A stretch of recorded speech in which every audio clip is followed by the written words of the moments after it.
Good morning. Oh, my neck is broken. Hold on a sec. I haven't set my Vignon. Hi.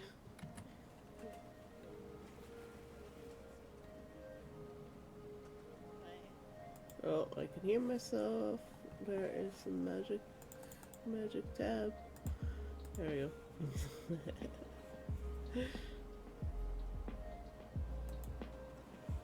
How you doing, Fantasy?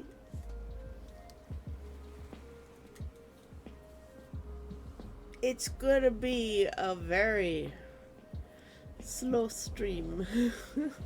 I'm so tired.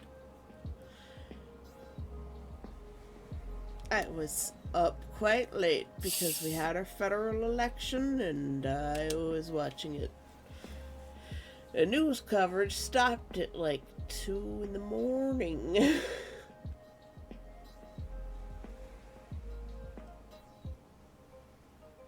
Everybody sound a bit off. You're also exhausted. Yeah. But you're happy. That's good. I'm happy too. Good morning, Puma. The results are still coming in some races.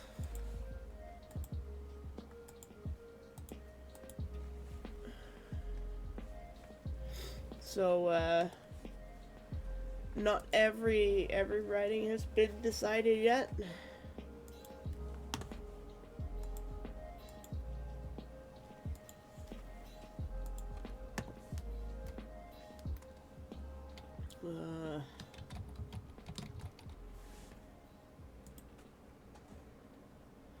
I don't think my guy's even conceded yet because his race is still being decided. That's how close it was.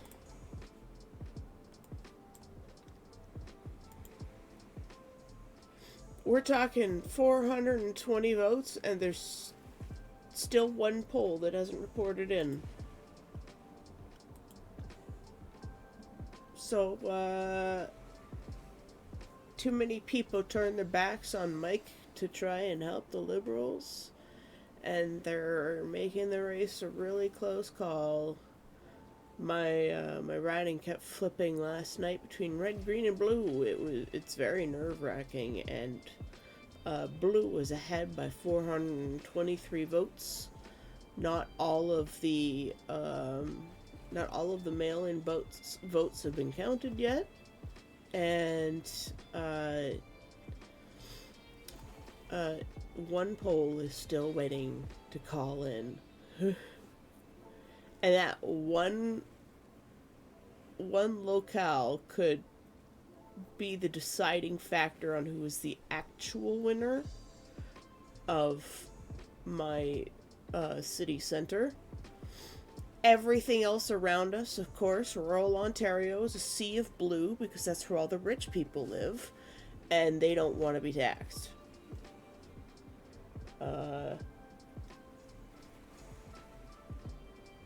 If the blue losers are riding, which would be great if they did, that means one less seat in the House. And that's always a bonus. They can always form a very, very, very tiny coalition with the Green Party. The Liberals to try and get a form of majority. I'm sorry, but like I could have voted Liberal, but I did not. I wanted to, but like Mike, he's done such a good job. And people who turn their back on him to vote Liberal to try and help the Reds win over the Blues, like shame on them for turning their backs on Mike. Because like either way that seat wouldn't have gone Conservative, but now it might. So, and I would feel so bad because he always did the right thing. He fought the good fight, and hopefully that 423 votes will turn negative, and he will win. Good morning, Maranai. I hope your candidate won in your area.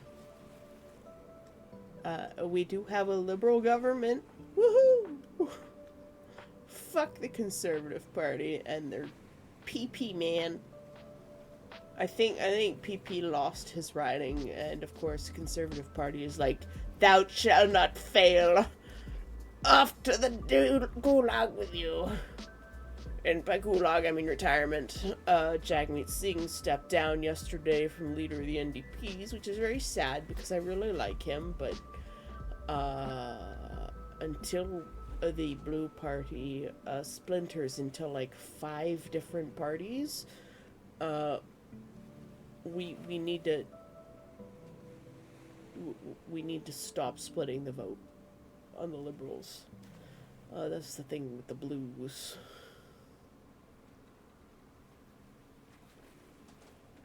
You want to make something, but you don't know what. Is this something a food something, or is this a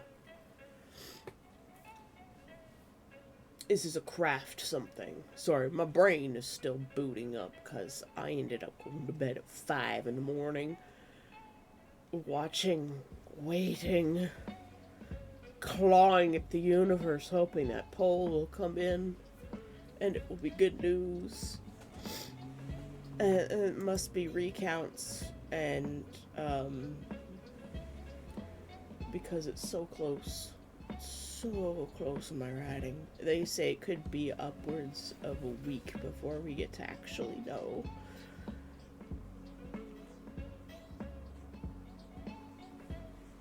I mean,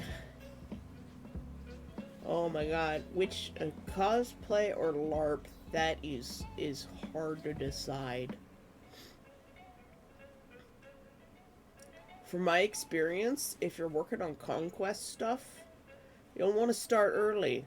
I still have not finished the Pants of Friendship.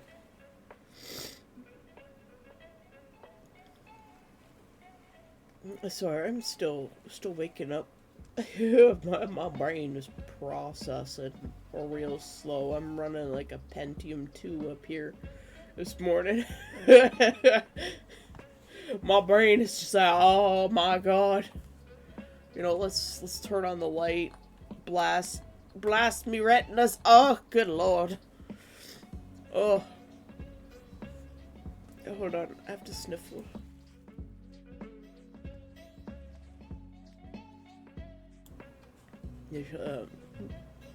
Morning voices.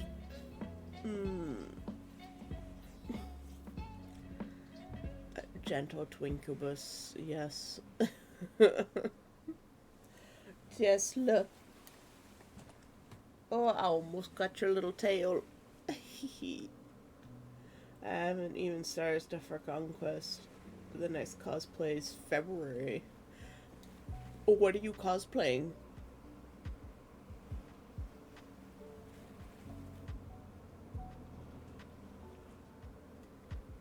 Alright, I should take the maracas. It's maraca time! If you have medication that you are required to take and it is time to take said medication, make sure you take your medication on time. It is magic maraca time for me. Don't do what I did the other day and fall asleep without taking your meds and then wake up and find out it's been 12 hours. That was not a good day. That was Sunday. I don't recommend, especially if you have a medication that's like, oh, you're not going to take me on time, and you've been late 3 hours, and you're going to start having the shakes, because I'm meth! It's just legal meth. The different kind of meth. Actually, it's not the meth one that does it to me. It's the antidepressant. Its brand name, I believe, is Effexor, but its generic name is venlafaxine, and Effexor is probably the most apt name for this medication. Because the side effects are long. Luckily, I don't have too many of them. Like, my brother took this one once a long time ago, and he used to get like the electrical zaps from it, and that was just a side effect. That wasn't if he missed it.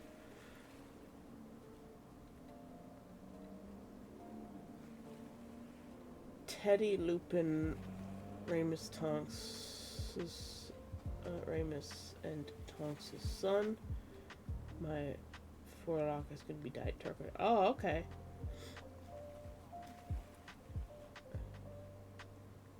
Venlafaxine?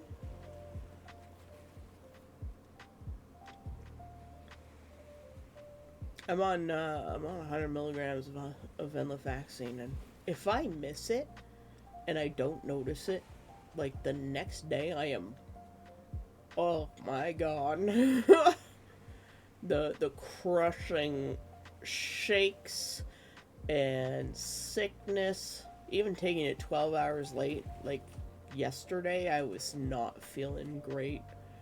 And of course, I was forcing myself to stay up so that we could go vote and get things done. And then it turns out that the thing that I dropped off in the mail for Sai, for like some medical stuff for her, like a little test that she had to send back, they put the wrong paper in the package for with the return address sticker, and it sent it back to her, so it showed up in our mailbox. And so we had to deal with that yesterday too, so now we've got to go out and send that off again. Tesla, I don't know if you heard that, but that was his meow.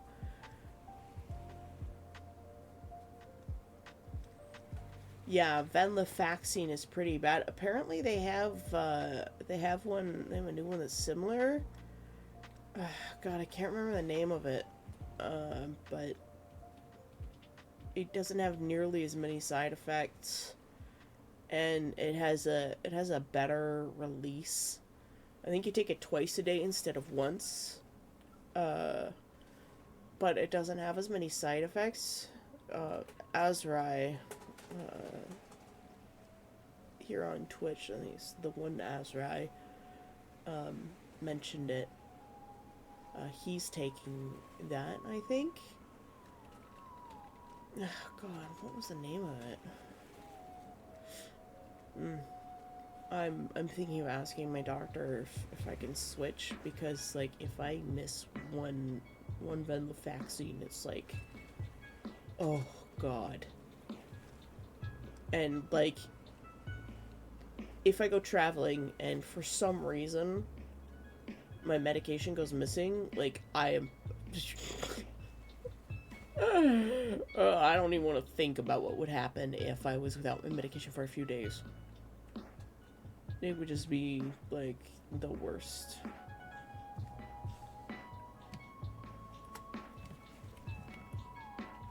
My avatar's still sitting funny.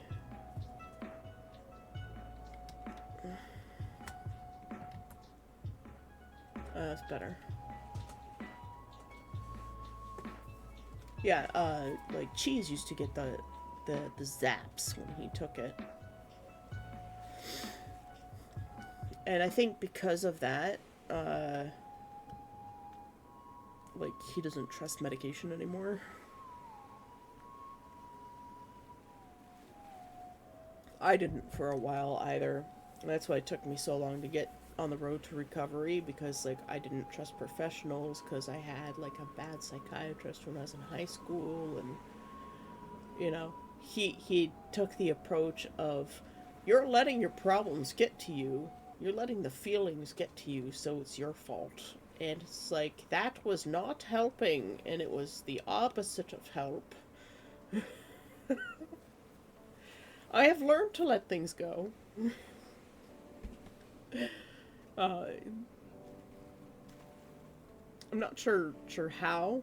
I've become a lot more chill. The medication definitely helped. Having the right one really helps. I was on Zoloft before the pandemic, and like I had a baseline. I wasn't like, you know, self-delete all the time. Uh, and that's where I also learned that if my medication level is too low, I become homicidal. Don't make me angry when I'm coming up or off of meds. And like that one just left me at like this barely baseline functional, like I could exist, but I didn't have any form of joy, and it was the worst thing. Sorry, I haven't started drawing yet. I'm still waking up. I have to go check on Tesla, make sure he ate. Just slide off a little bit. Yeah, good enough. Nugget, eat your food. It's hot today, guys. It's so hot in here.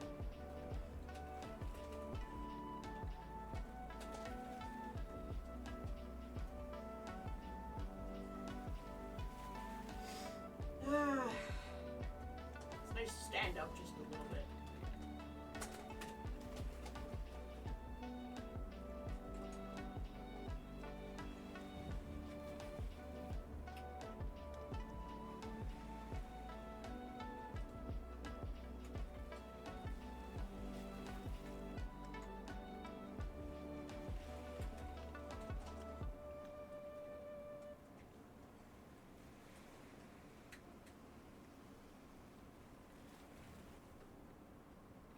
As for crafting recommendation for fantasy, I cosplay is fast and easy. Doesn't need as much attention to detail or fabric choice. Conquest comes faster than you think. Like it's already made, basically, and I still have to remake the Pants of Friendship completely,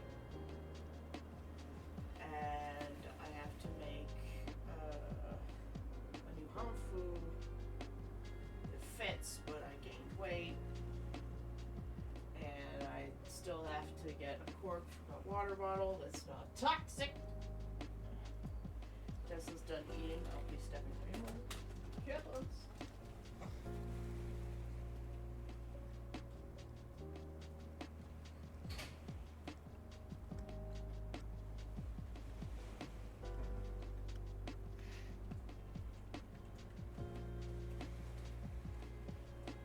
Alright, Snugget.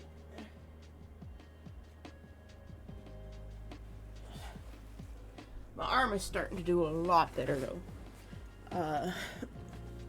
So at least maybe I can start practicing some stuff. I haven't even started on my claws. I haven't booked my plane ticket. The costume has to be 80% made by you. Like, is this for a contest?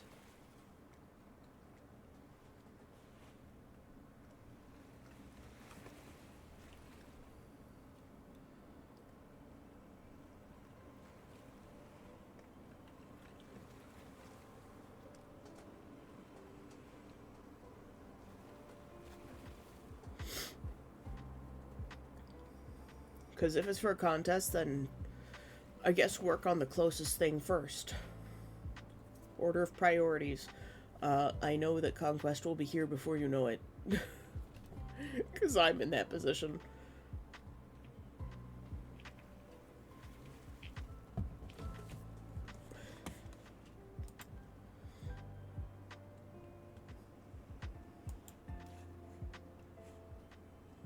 Yes, cosplay contest. I'm planning to print and make the Marauders map and make it look like Teddy stole a map from his dad.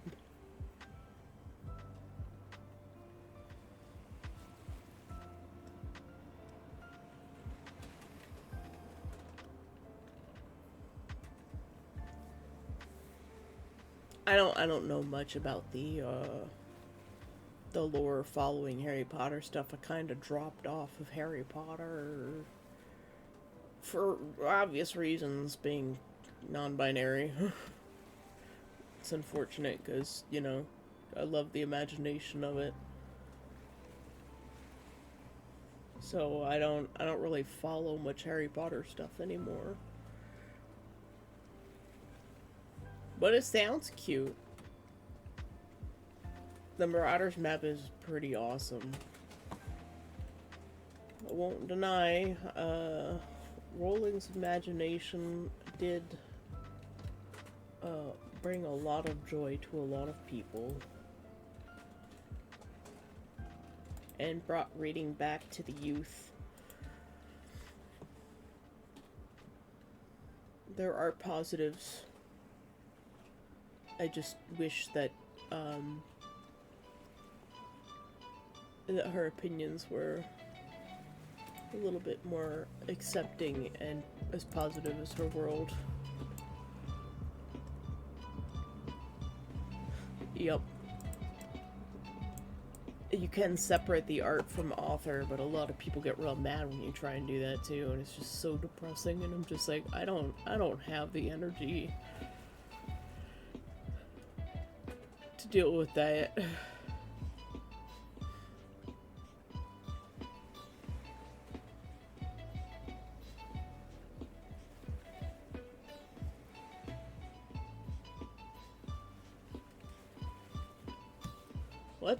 Let's get to work here. So is this like, I do believe their son was actually named Teddy. So is this just like a fan theory kind of thing, or alt AU? Where Lupin is still around. Ramus.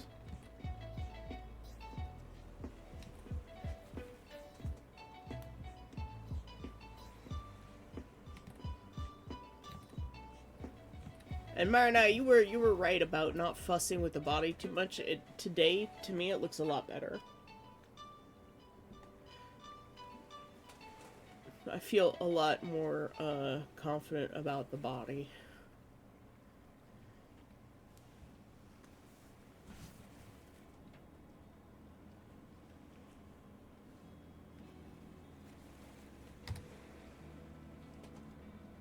I need to add more, like, pearls and jewelry and dangly bits on this cute boy.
Yeah, sometimes you just have to step back for a bit.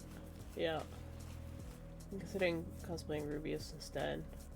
But I don't have the height for that. Height doesn't matter in costuming.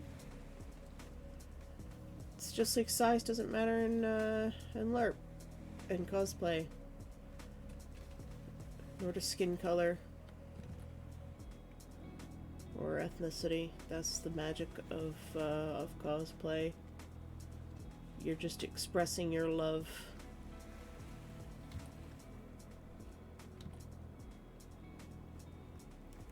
And that's all that matters.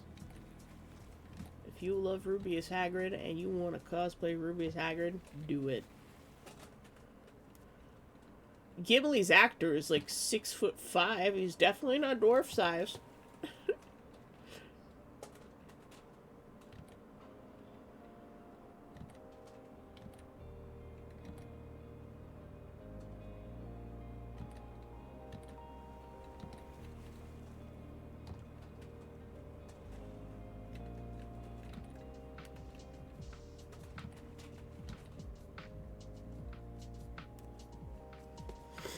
Welcome back. It is an illusion on the screen. Yeah, I like, they used forced perspective and stuff, but like, you know, they didn't, they used forced perspective and for like interactions where they had to actually, you know, physically interact. Then they had doubles who were actual little people. And they just, did the movie magic. But, like, in cosplay, height doesn't matter.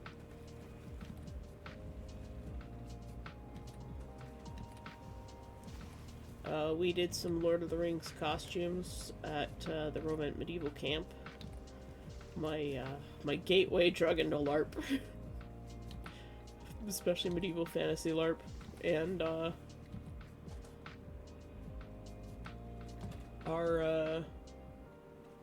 one of our main group members, he did Gimli.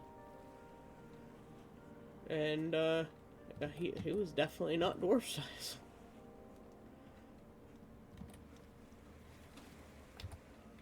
I was the only one in the group who didn't get a costume of anything, you know, that was relevant to the world. That was disappointing.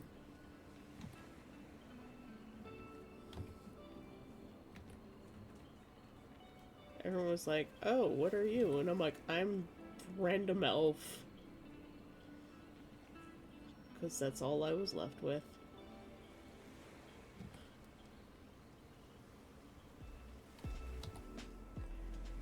The other two girls got to be Arwen and Eowyn, and then I was just left with nothing. And they're like, well, you're not girly enough. Okay. And I just looked stupid.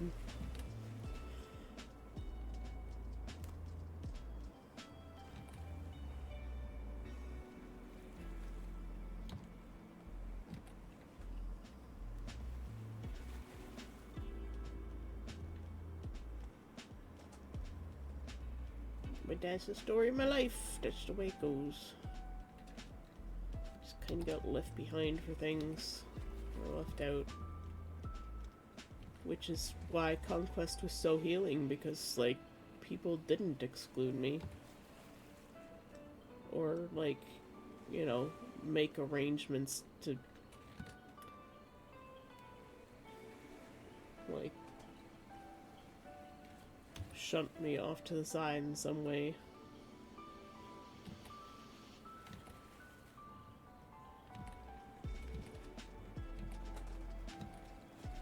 Rovent was the thing I looked forward to the most.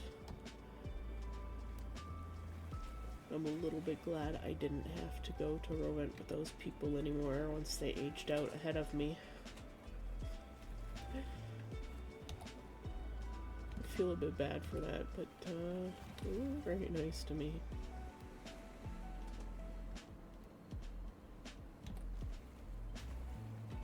But at Conquest, everybody was so accepting, you know, despite the fact that I don't really look much like my ideal version of my character, and everybody has kept mistaking me for a girl because I am. Ugh. Category 5 eye roll.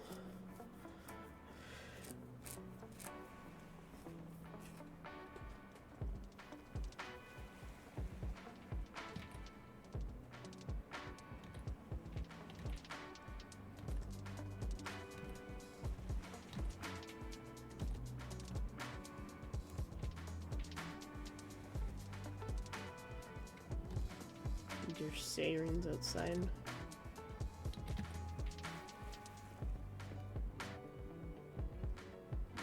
I'm not good at line weight. I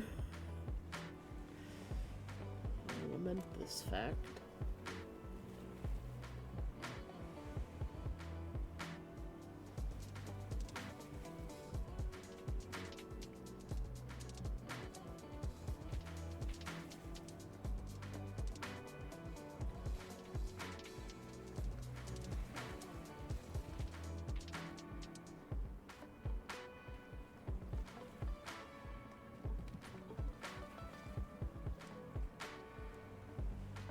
I don't like this little spot here.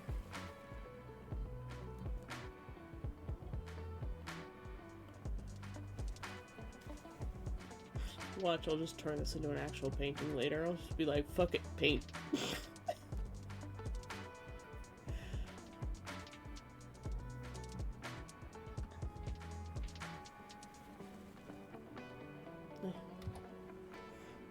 Select the right brush, say.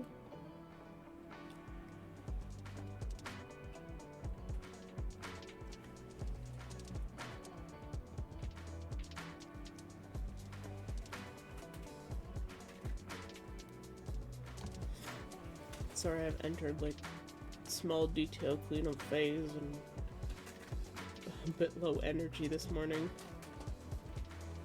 Also, it turns out there's measles in my city. Found that out last night while looking at the little sidebar on the news site that I was using to watch the election.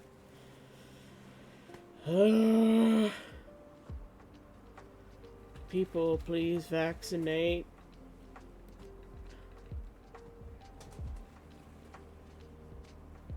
Oh yeah, there's measles in my city.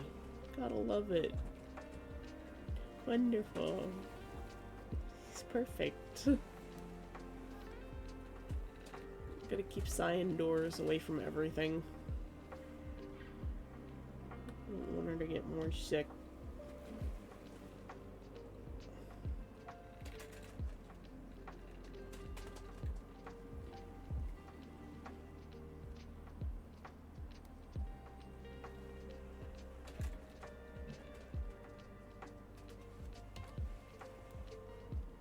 I just want the world to be happy and flourish.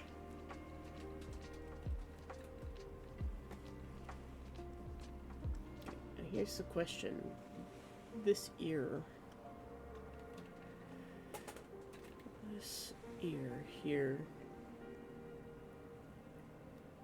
I think I do have to move it down. What layer is that on? That's on this layer.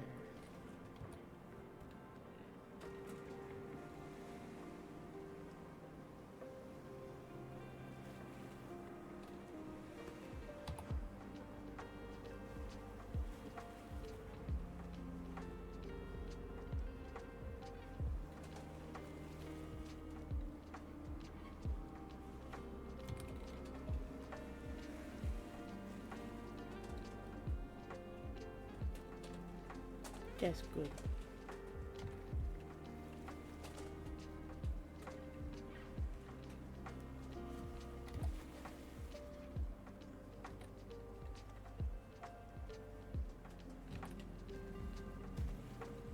Anyways, enough lamenting about the past.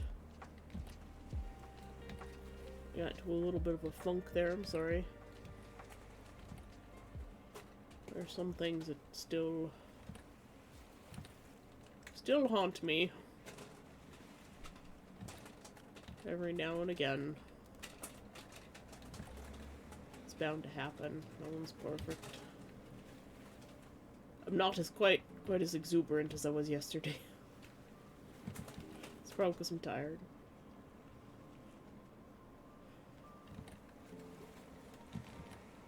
But I don't want to miss stream because I like hanging out with you guys. I feel better, Marinai.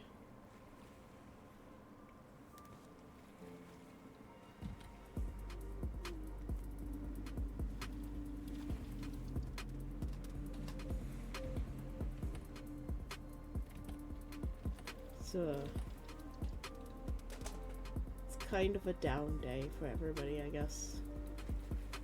Be a tired, slow day. I don't want to bring negative energy. I'm so sorry.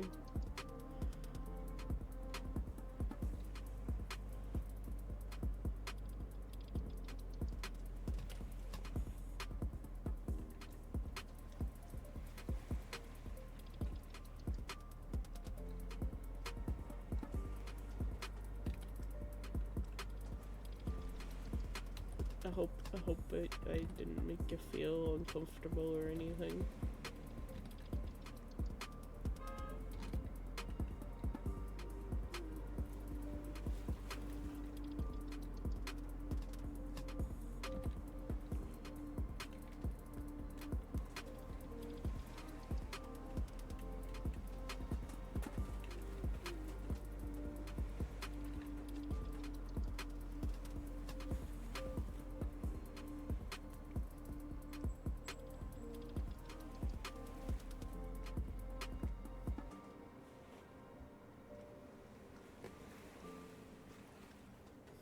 feels seem to be hitting me today.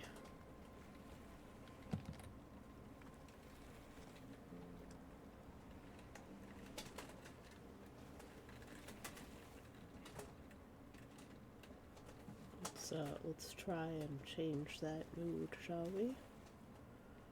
Yes. Cheerful music, just in time. Perfect.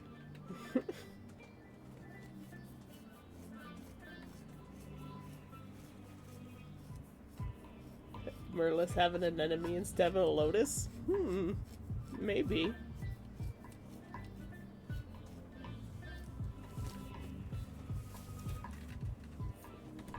Initially, I wanted to do Hibiscus for historical lore reasons, like his people's lore, but I ended up with a lotus instead for him.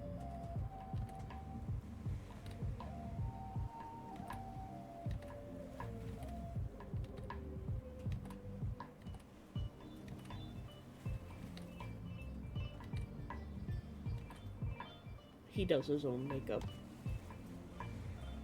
so he chooses what to have.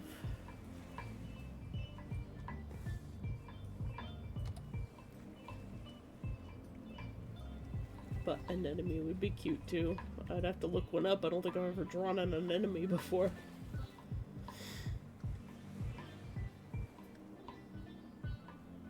What's the yarn being used for? Remember, synthetics don't breathe very well.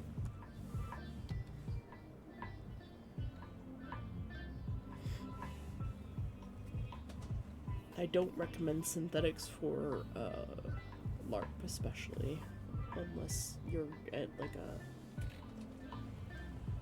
cyberpunk or post-apocalyptic LARP. No, it's a good thought. It's just a maple leaf right now, apparently. It's very Canadian. It's very on theme today.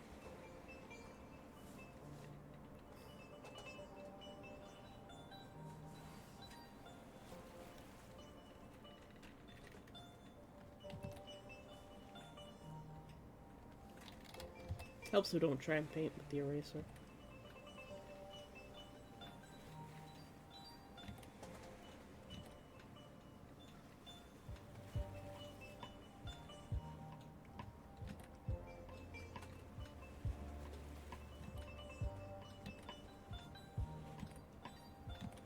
I got used to drawing chibis, so like I got used to leaving out the details of parts of his hair beads.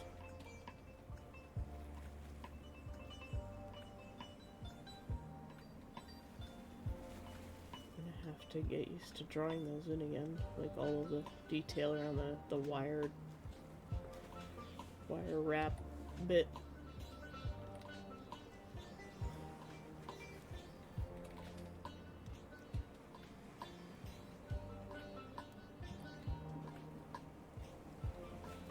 It was like, I want the whole thing to have lots of nice detail towards the end.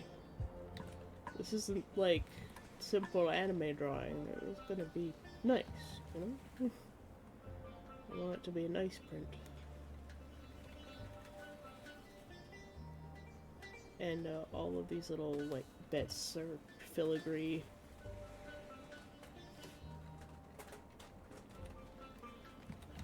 I feel like the bead is too big.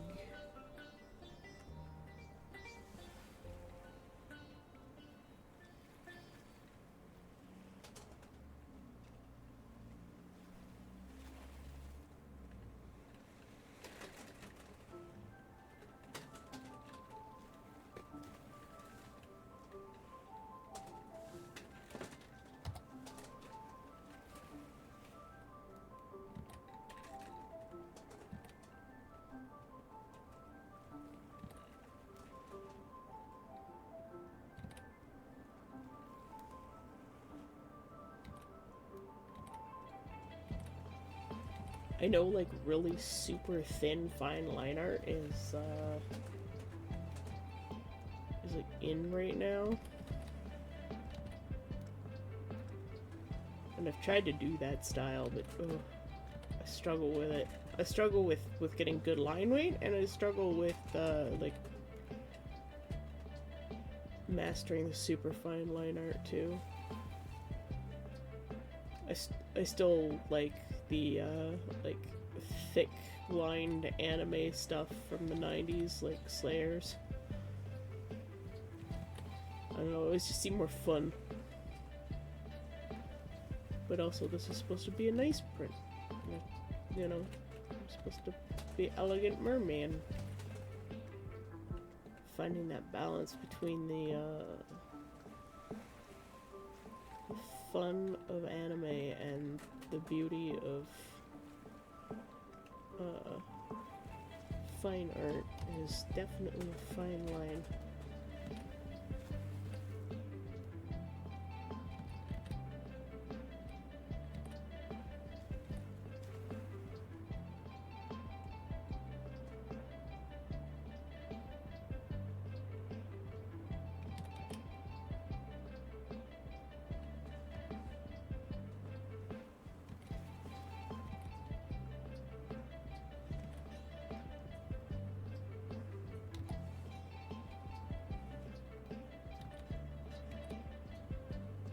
Of course, it's been a gajillion years since I did line art stuff that wasn't chibi.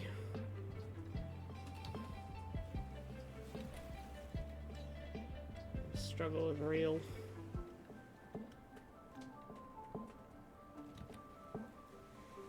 Here I am trying to learn line weight at the same time. The wagon has been pooped.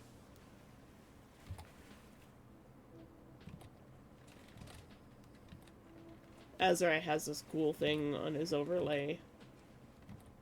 He has a little dragon over one of his information boxes. And you can, I believe his name is Snoot, actually. I believe the dragon's name is actually Snoot.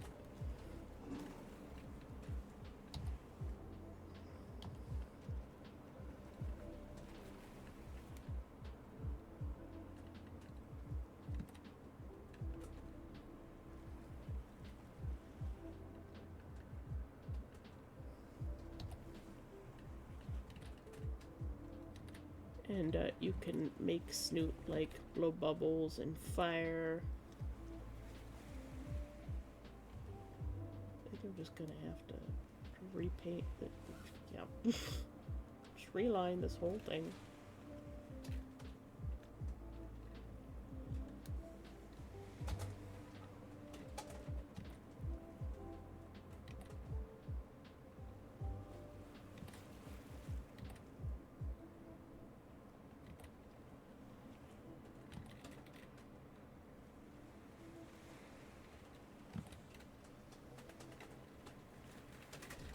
I lost most of these pieces at Conquest last year. One of my hair beads split in half. I lost some of the gold loops. I'll have to order new ones. Make new ones. Maybe I'll find some gold wire and make my own. The twisted wire ones shouldn't be too difficult, then I can make them more custom size.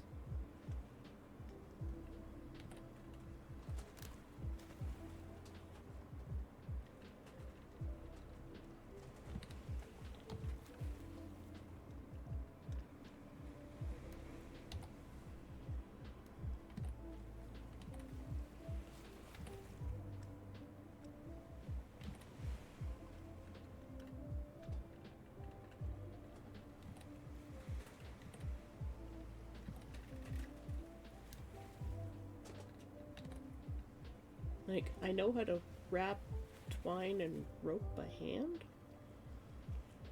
So maybe making a little wire rope, quote unquote, or wire twine wouldn't be a bad idea.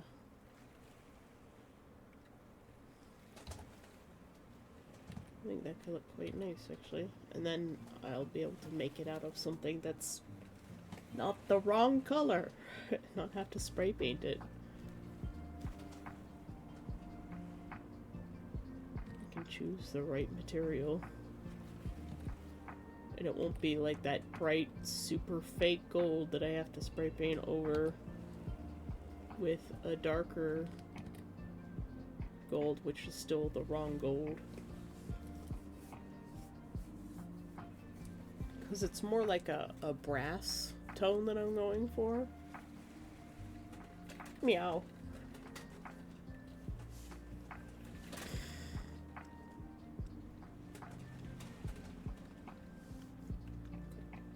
This needs to...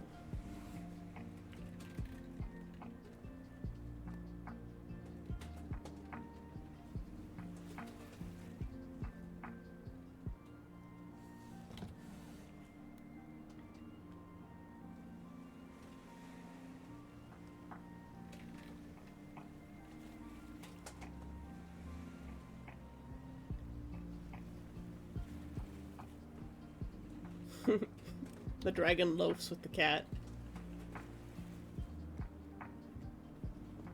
You know, I think I'm gonna have to put these on different layers. Let's just restart these lines because they're not good anyways. Okay.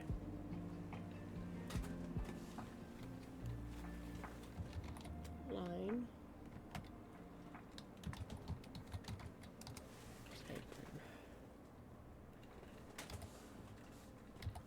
I'm gonna do the hair part first.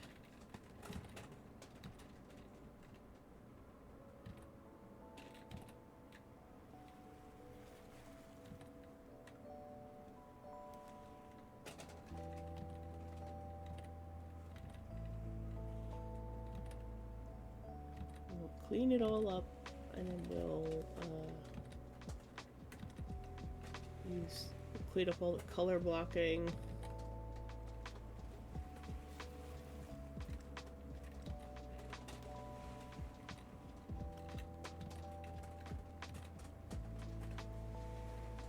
Take a different approach. I have vertigo again today. Why? Body, why do you reject me?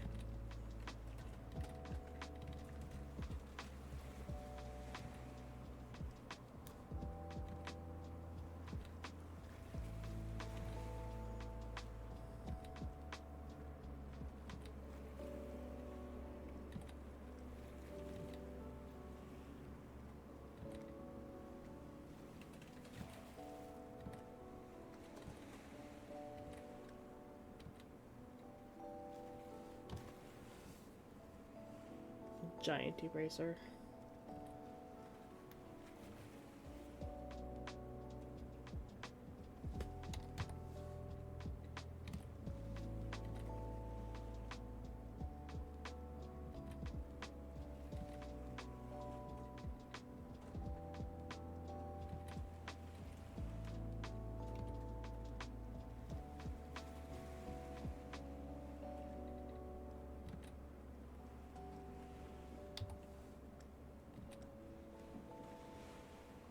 Yes.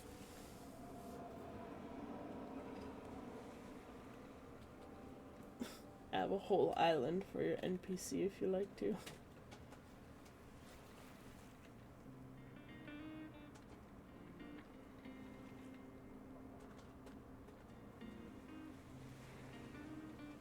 Also, subscribers should be able to connect their Discord to the Discord now. We have a Discord. It also helps if I, you know, tell people about it. Let's see, we will...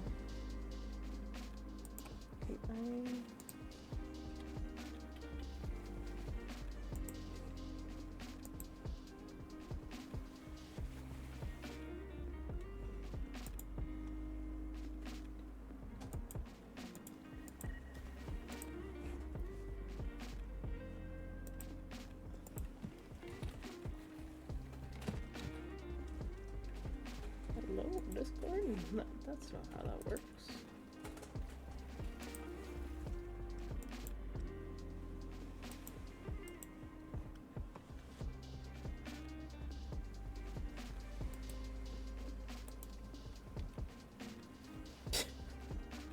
Discord's like hidden. Use copy button. I use copy button, and this is what it does. It's like it gives me the text.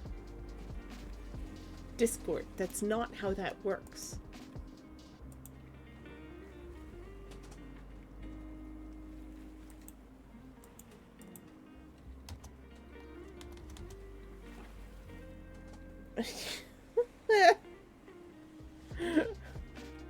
Is it because I'm in streamer mode? Let's disable that for a moment.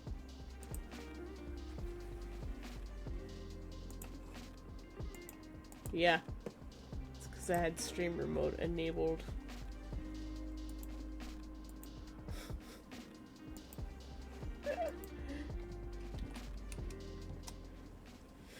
Alright. Naf has given us some redeems. A hydrate, a posture check, and a streak. So unshrimp and spines.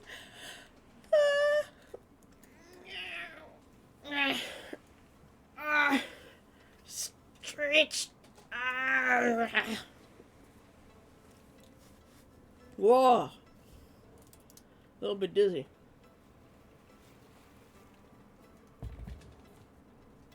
And we drank. Remember yesterday when I complained the neighbor was burning trash and the smoke was smelling my throat, sir? Oh no. Turns out it was a triplex quadplex house about 5 minutes away. On fire! Holy shit, Neff! Is everybody okay?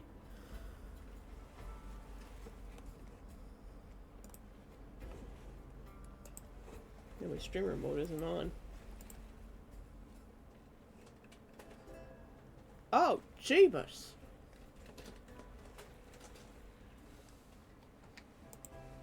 Yeah, that's, whoa. Man, I hope everybody's okay.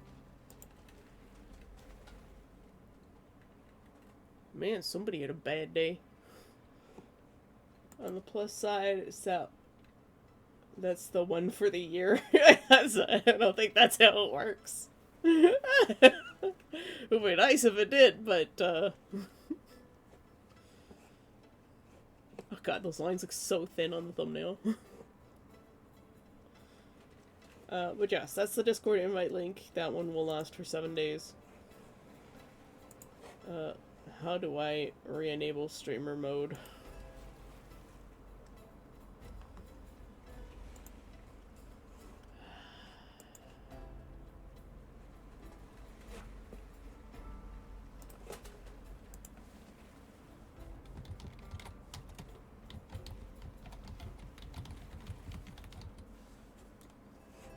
Enable streamer mode. Streamer mode. Okay, that makes sense. Put our streamer mode back on. Streamer mode. Oh, you can keybind it. Nice. Groovy. Well, I'll turn that back on so don't get bling blongs.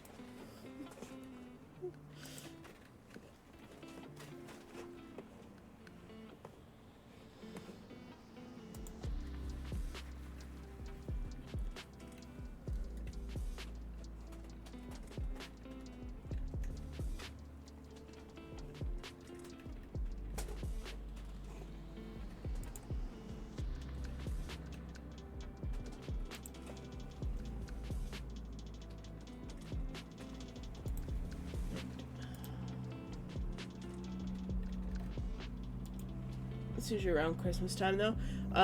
Yeah, my parents' place had a couple of fires. The convenience store across the street had burned down, I think, twice. And a house in the neighborhood, actually across the street, across the other street from the convenience store, also burned to the ground.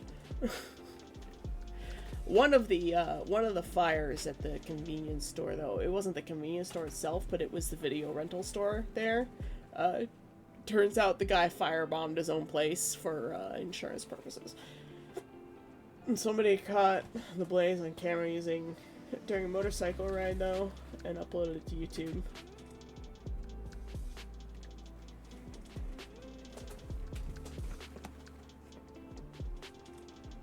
Oh, you sent it to me. Awesome. Let's, we'll turn off the volume.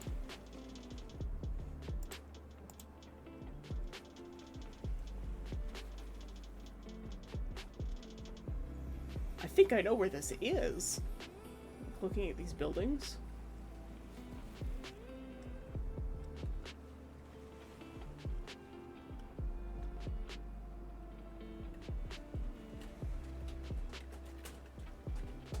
I feel like I've seen these buildings before.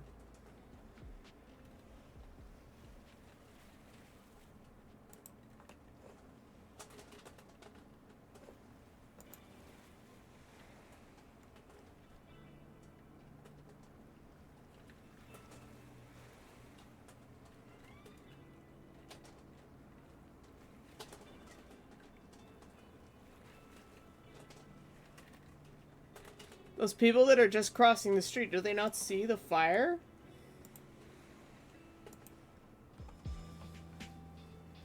Said exactly what it was. Yeah. I don't have the sound on because I don't want any possible copyright strikes. But it's like those people crossing the street, did they even notice that fire? They don't.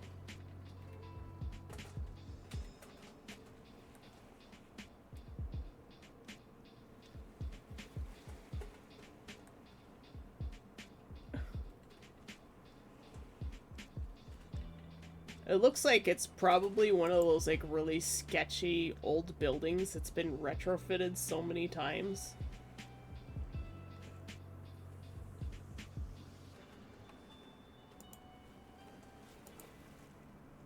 They were where the rider got their attention. They just waved it off. Oh, they probably thought it was just, like, something in the backyard or something. A lot of those... cats. A lot of those rural areas are like, oh, let's burn a bunch of leaves at the back. Captain? Which of my stuff have you knocked off now?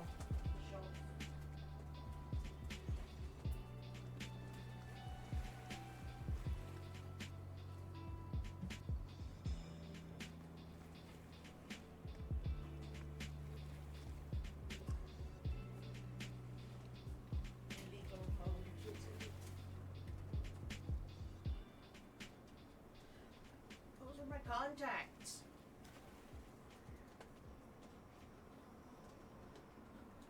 I'm pretty sure it was Velcro or Rivy that knocked it down, but now I have Velcro in my arms. Is your brother a nuisance?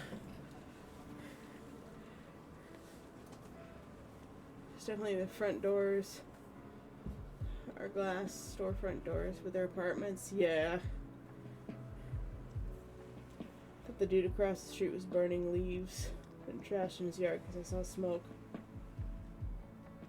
I just finished tidying up with her. Yeah, that's probably what most people thought it was, especially this time of year too. Like, people are cleaning up after winter. Quite often they will burn like a leaf pile in their backyard in the more rural areas. In the inner city, you're not allowed to do that. Even in suburbia, people get mad. I have a kitten. Oh. You cannot leave. It is cuddle time. But yeah, that's wild, man. Yeah, there was a house. The house across the quote unquote street. There was a field. There was the convenience store, and then there was the field, and then there was the house across the street, and it burned down one night. And my parents didn't even wake me up. They're like, oh, this house, like, you know, a block and a half away is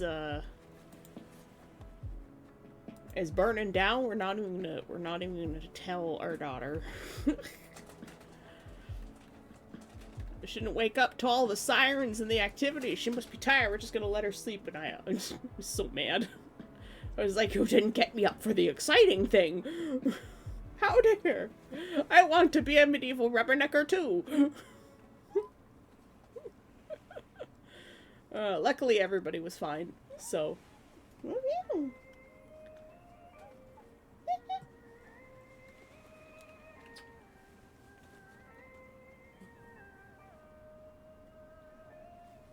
Yeah, kitten. Off you go. No, Carter cat here.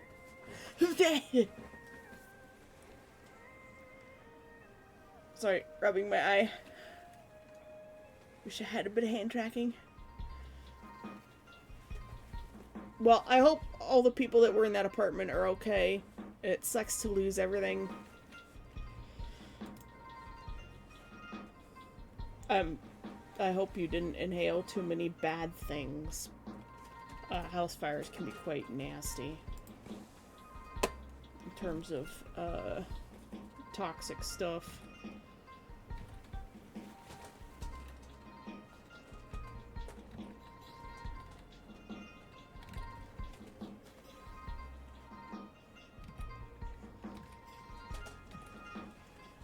Losing everything's gotta be really hard. But at least it wasn't the dead of winter.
And I have not actually been on that street.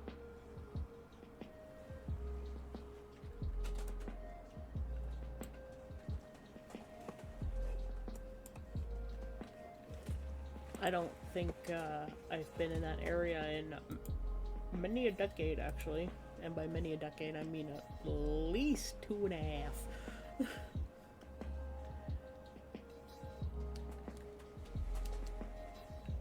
Yeah. Yeah, that's the thing. Having to deal with everything, and then on top of, you know, the loss, the emotions, there's still the, like, where are we gonna go? How are we gonna recover? You know, and it just sucks.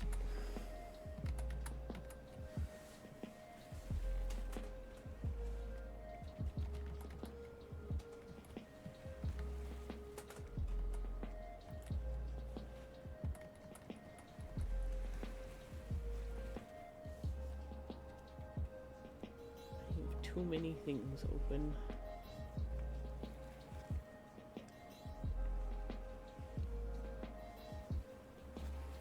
Close that.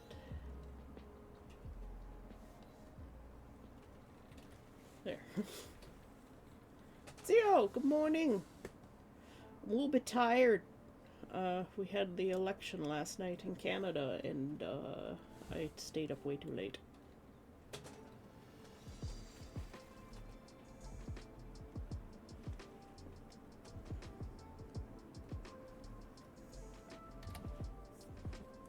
Neff was just telling us about a house fire in his neighborhood.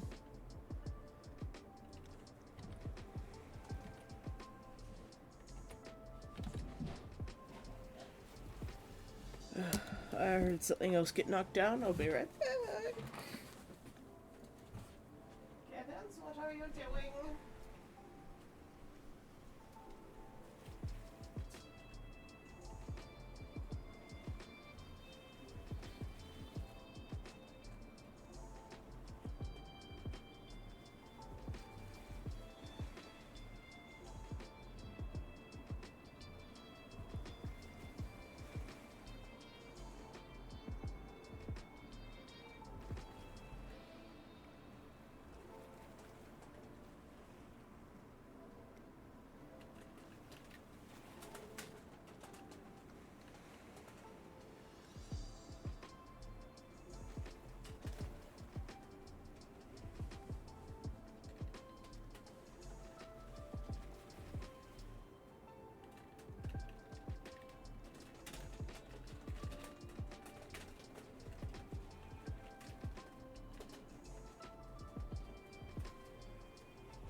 trying to get on top of the bookshelves.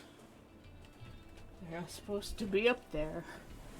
And also, one of them has taken a prodigious shit and now the apartment smells awful. Oh, good lord. What is even happening? Ugh. Cat crawled up your ass and died. Oh my god.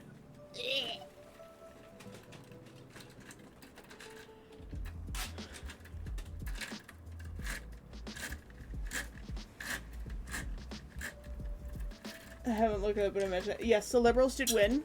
A lot of ridings are very, very close. My riding was green.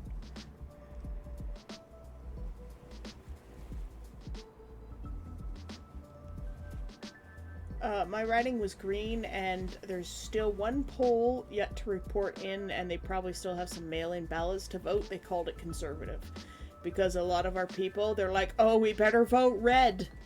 And, they turned their backs on our Green Party guy, who's been doing an absolutely fucking fantastic job for the last, you know, however long since the last election. And, Rivi, you're so uncoordinated.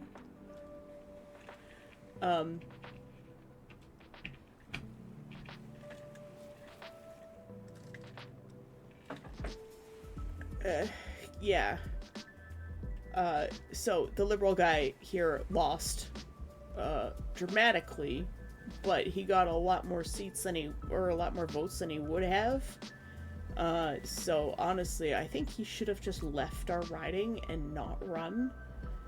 But people are like, oh, we gotta get the Reds as many seats as possible, so he better vote red. But, like, the people who pay attention to their local, politicians, like me, who vote based on who is representing them and not what party they're part of, it really throws a wrench into things. Because there's a lot of us in my city, and we were the first city to ever elect a Green Party member in Ontario to the House ever.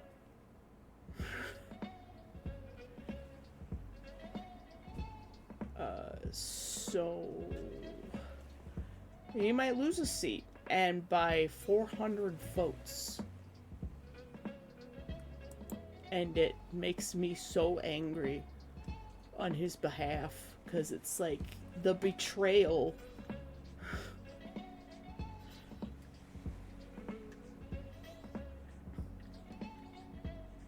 Yeah, nothing will really change except, you know, the entire cabinet.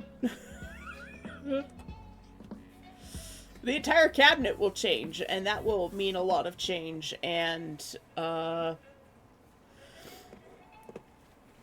it's looking like, a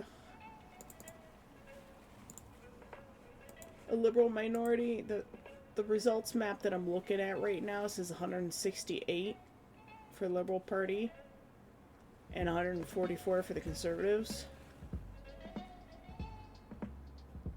Which is not a majority. A majority would be nice, because we'd be able to get shit done.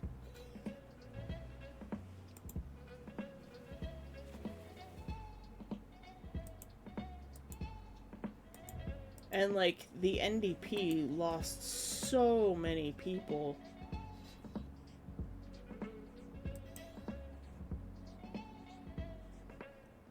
And, of course, Green Party leader won her own seat. But Conservative leader lost his seat, which is pretty interesting and hilarious.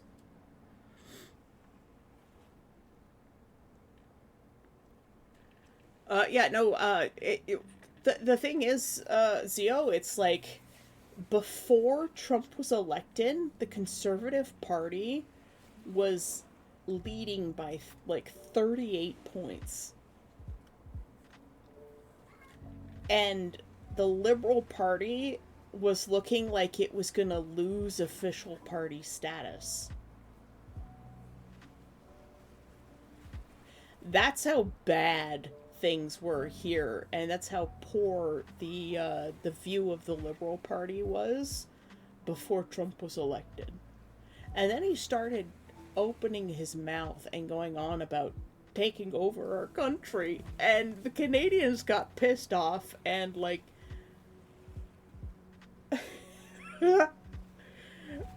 our Conservative Party was like, yeah, we love America, except for like the conservative representative of Ontario. He's like, no, fuck that, Canada's not for sale hat. And yep, elbows up. Uh, and the rest of the Canadians took one look at the Conservative Party and said, fuck that.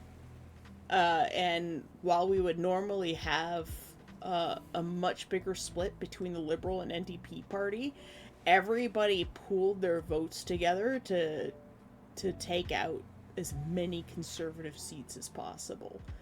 People just changed their opinions basically overnight once Trump opened his mouth. A bot came by.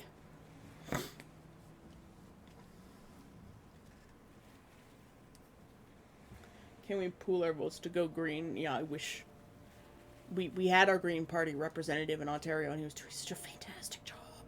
Because he's not about the party. I'm pretty sure he chose the Green Party because it's like not one of the popular ones and doesn't have a chance of getting majority because people should be voting for their representative. And I think we need to do away with the party system altogether. Just annihilate it. No party. No party. Everybody is an independent.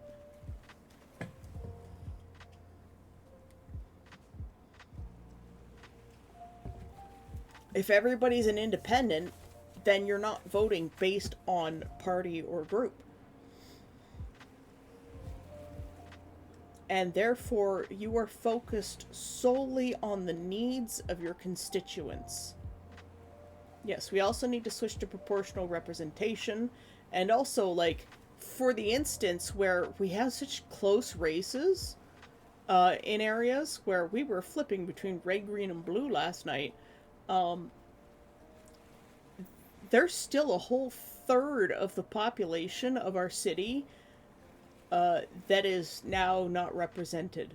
Technically 2/3, because we know that all the people who a good portion of the people who voted Liberal were like green last time because we won in a landslide.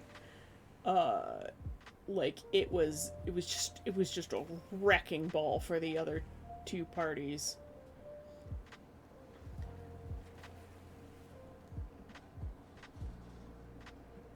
Yeah, the Green Party has a tendency to focus on things like renewable energy and stuff.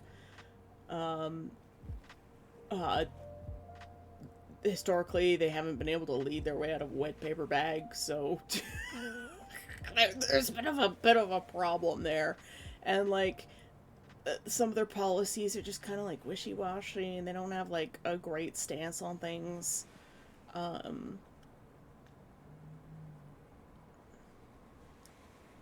Yeah, and the Green Party has that stigma where it's like it's the Green Party. They only care about like environmental issues, and people don't realize that they actually care a lot about all of the other things. But their representatives just don't really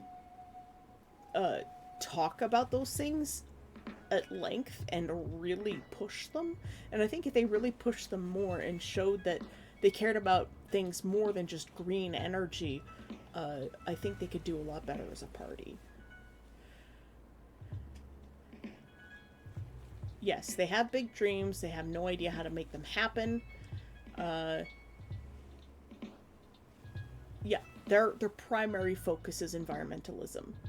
And you can't have environmentalism without spending a lot of money, and we already have a lot of debt, and we don't tax our billionaires enough. We need to tax them a lot more, and they will never get elected because of that. Uh, and a lot of the people who vote Green would be okay with voting NDP or Liberal.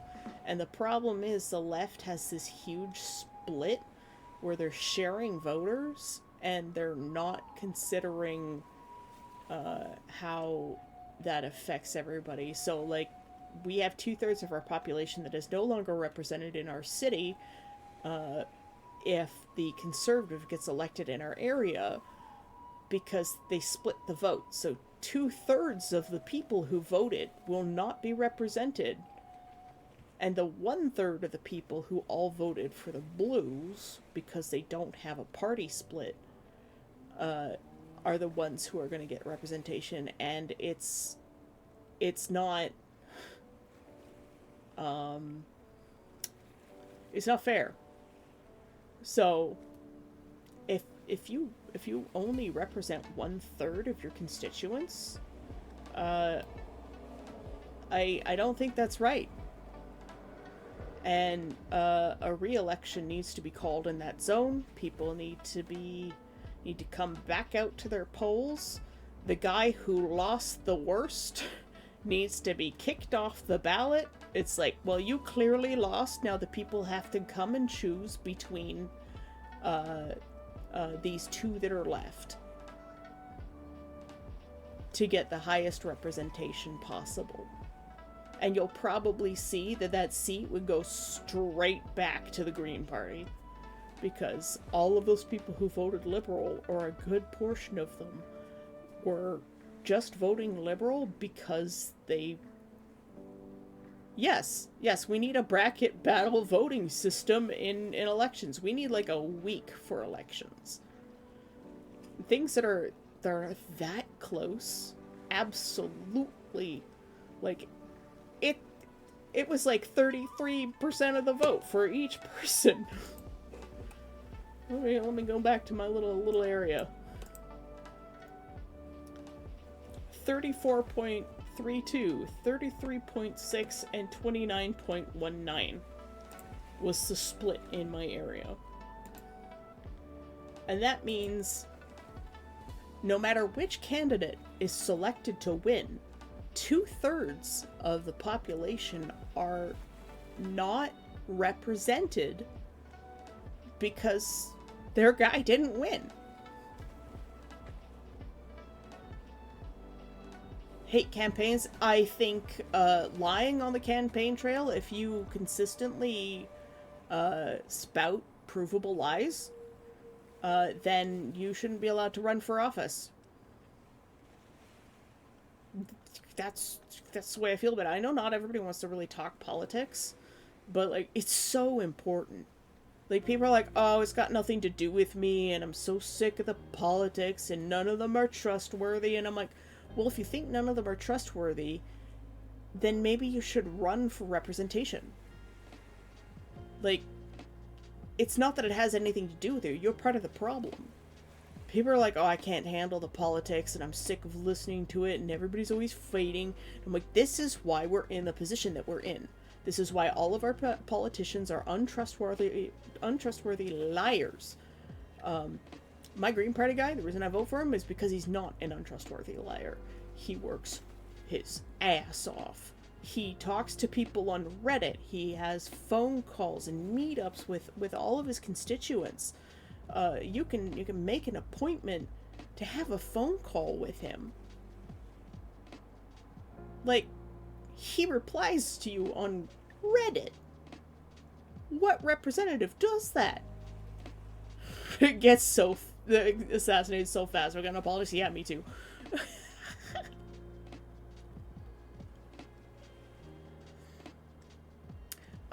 Being a convicted felon does make you ineligible for office, but for some reason,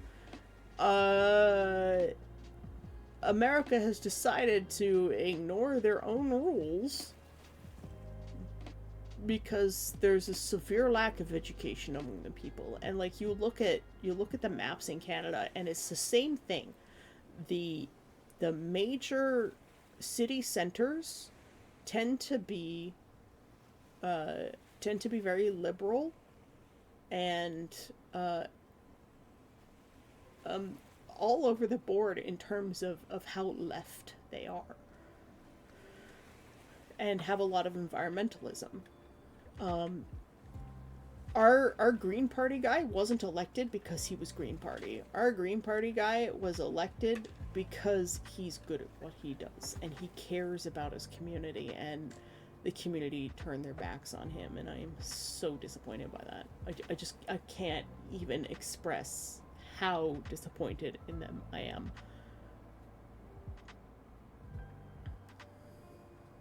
A felon can become POTUS, and a felon did become POTUS, yes.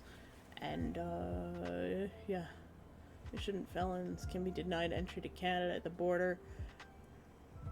Border guards discretion, no reason necessary, so why should be able to become POTUS? Yep. Yep.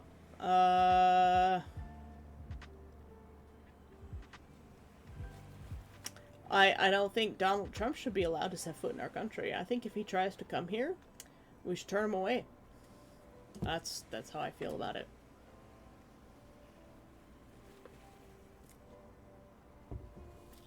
Ooh!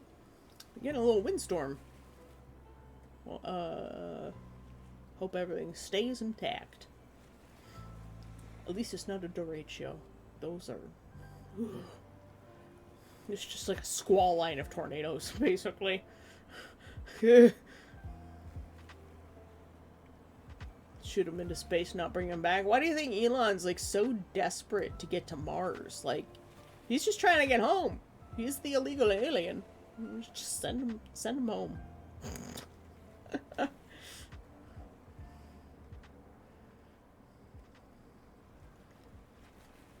But yeah, I talk politics because it's important. I try not to be mad at people for their choice of vote. I'm disappointed that the people turned their back on Mike.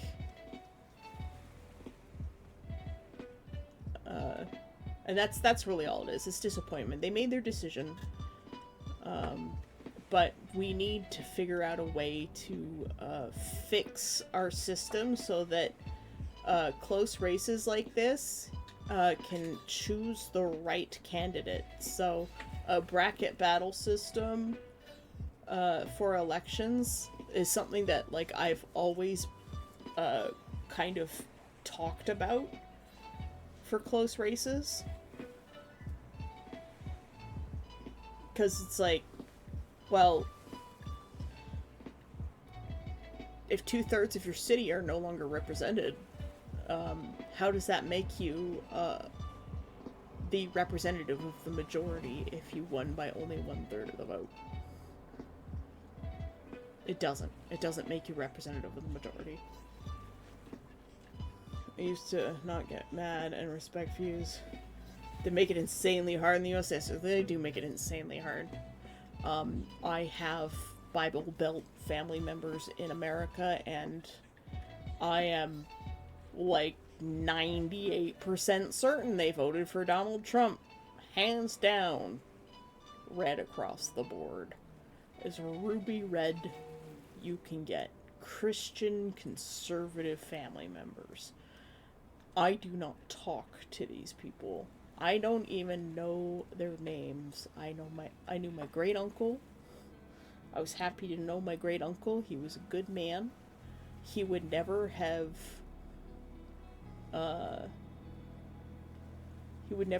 voted for someone like Donald Trump, but his grandchildren and beyond are definitely the kind of people who vote red because Christian values.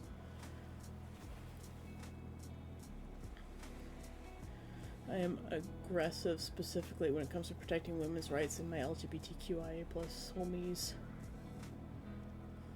At jail. Aww.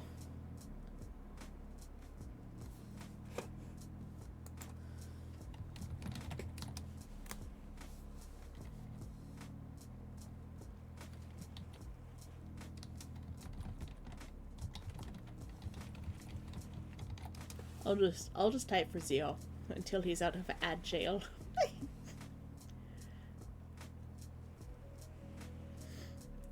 Well, I mean, even if we make a LARP town, you know, the politics outside of that LARP town still affect us.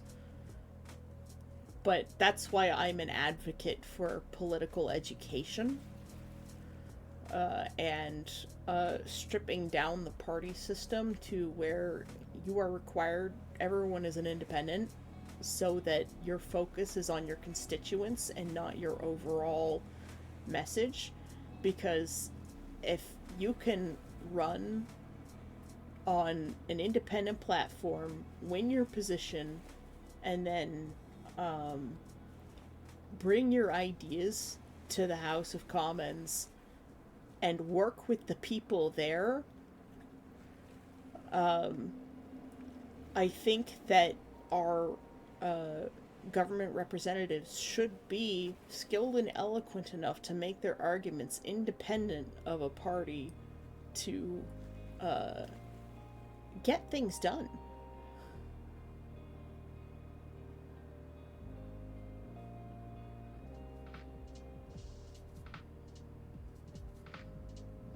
There are alternatives to lumber. Cob, rammed earth.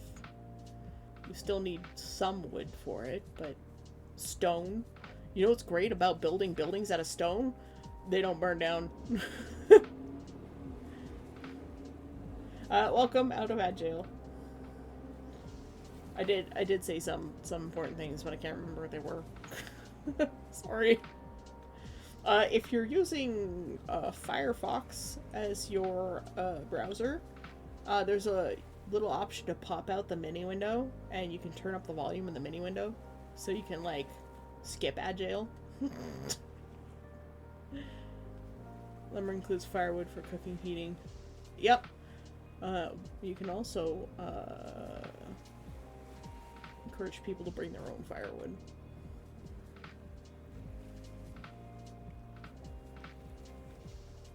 And of course, I'm a big fan of, like, rocket stoves and thermal mass heaters.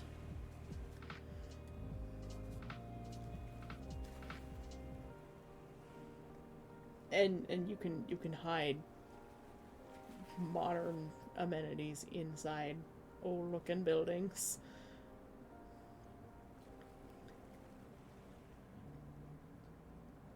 I don't think it does block the ad revenue for me, no.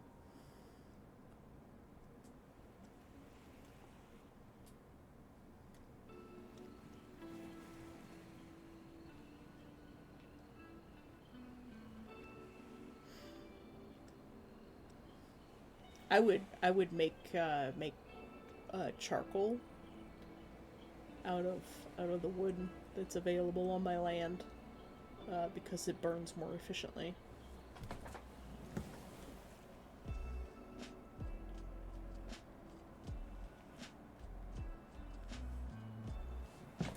Sorry, I had to check my foot. There's something wrong with it. Yes, well, a lot of times you actually make charcoal out of things like sticks and deadfall. But we would definitely need a property with trees. An actual forest, you know?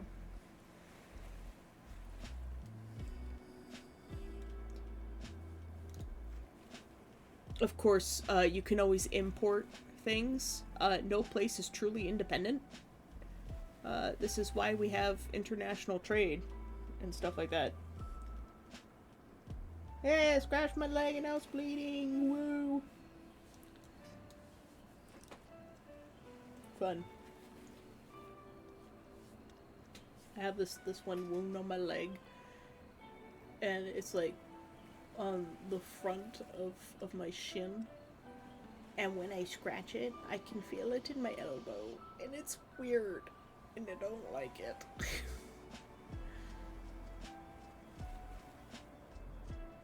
Yeah, black walnut. We'll get lumber eventually in like 35 years. Although, black walnut's pretty common in southern Ontario. So, if you can get land in southern Ontario, I'm gonna fucking look at that, but until all the rich people get crashed out,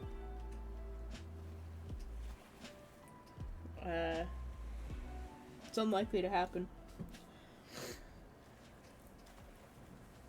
Of course, like, the whole world is changing right now, really rapidly. It's kind of alarming how fast things are changing.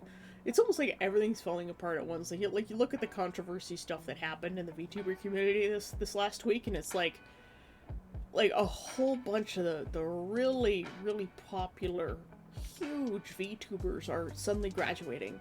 And then this other one turned out to have been, like, manipulating this really, like, popular rigging artist. Like, they were so successful, this person, and all they were doing was ruining the careers of their quote-unquote friends and other people, and, like, gatekeeping artists and editors, and, like, manipulating them into believing that these other popular VTubers were bad people. It's insane! The stuff that came out, like, I didn't even know who Cinder was, Sinder, and I'm glad I didn't know who they were. Like, I don't pay attention to the big VTubers as much. Yeah, people getting rich off of ruining everyone else's work, never heard of that before. But, like, I don't know, people say the VTuber industry is, like, really cutthroat, like, the VTuber, not just the industry, but the community, and, like, I don't really see that, honestly. Like, you get a lot of the negativity, you hear a lot about it, but, like, I think the VTuber community is actually very inclusive and wholesome, and friendly, and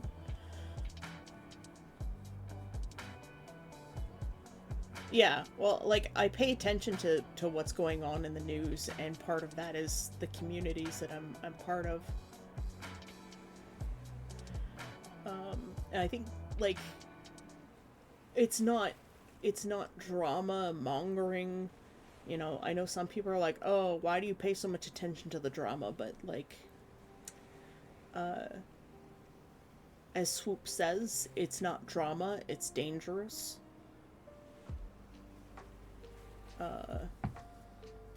And I look at it from, like, generally a psychology and a law perspective.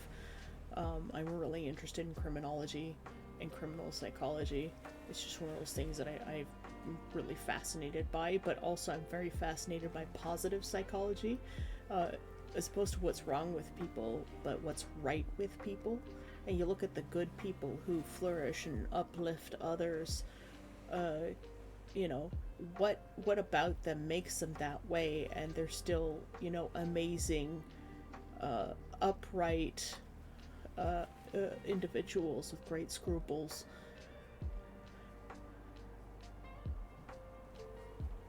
Yeah, the VTubers I've met when I started my journey have all been incredibly welcoming and nice. Absolutely present company. Oh, thank you.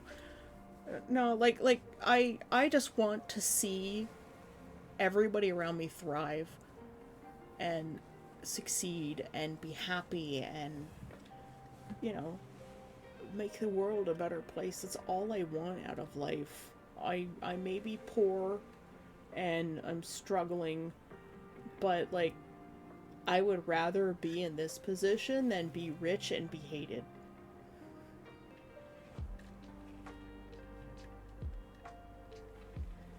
I can get by the weirdness sometimes.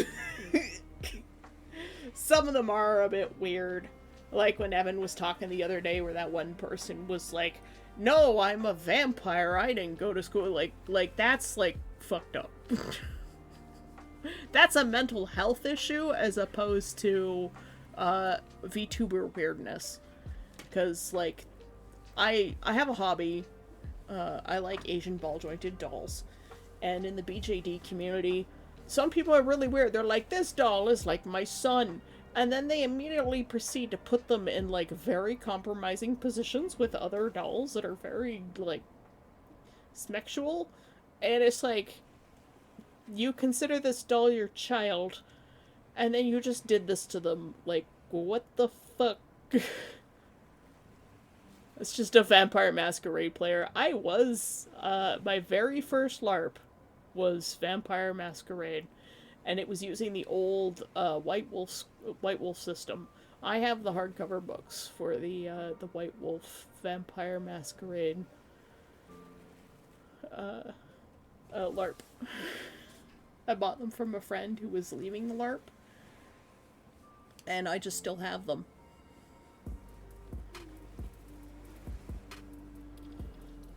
But I didn't like Vampire Masquerade because it was like, oh, feeding is a sexual thing, and I'm like, I think I might be Ace. Only did tabletop VTM. Yeah, and it was like, the game had been going on so long that if you were a new player, like, there was hardly any way to advance.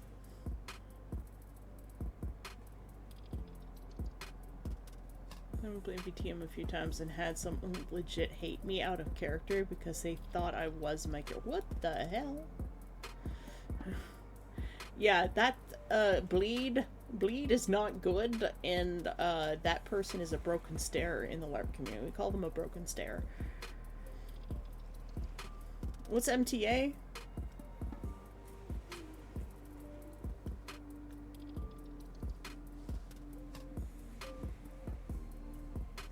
I'm not familiar with that.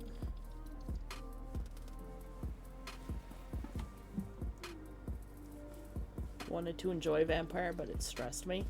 It was even more stressful when they're like, no, you have to play a girl character, Mage the Ascension. Oh yeah, Mage is a much better system, and it's not like so sexualized. I think that was part of the problem. Like, I know I play an incubus as a character, but like,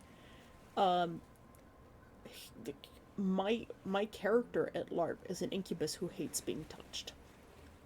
Like, he has to come to terms with that. Like, he has trust issues. He's afraid of women because he's from a matriarchal society. He's a gay incubus too, and so he only likes other males, and like, in his society that's not allowed because everything is so controlled. And you know, he's separated from like 700 years from his own people, and that's where his story starts for me as the player, where like, he was enslaved by humans for 700 years, forced to like work in a brothel, and then he was on a boat being transported with his owner, and a monster attacked the boat and pretty much ate everybody, quote unquote. And then because he has a curse that intervenes in his fate to keep him alive, the monster didn't eat him for whatever reason, and then he was rescued off the boat, and that's how he ended up in Mitraspera, which is the land where conquest takes place. Mitraspera is the name of the land, Mythodia is the name of the world, and that's my character's history. I wrote 50,000 years worth of his society's history, the background of how the demons came to the world and ended up on this little island chain in the middle of nowhere, which happened to be like a super caldera. And they were just straight up feral demons, and eventually they started crafting their own society, working together. They learned was better than ripping each other apart. And then the succubi and the incubi, being the weaker versions of the demons, basically played the long game and outbred the rest of them. And that's how their society became so controlling. It was the succubi that controlled everything, and that's how their society came about. And then the super caldera went off, and only the ones that had been out to sea fishing were the ones that survived. When they came back, the islands were just small rocks. Small rocks and volcanoes. And that is my character's lore.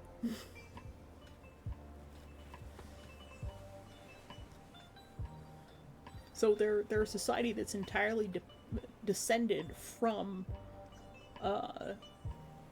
QB, that interbred with a whole bunch of other demonic species to gain control of the society that was slowly coming together in the past. And that's how the Demora came about. And that's why they're all, well, they're demons for one, but for the most part, a lot of them are like a crossbreed of various things. That's why there's like different horn patterns and ear shapes and skin colors and claw types, but they all have the ability to curse things and also control.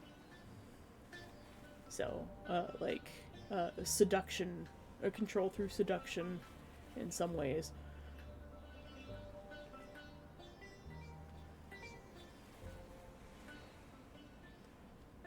Yeah. And Nameless, the rest of his lore specifically is he grew up on the Ninth Island, so there were 9 islands in the nation.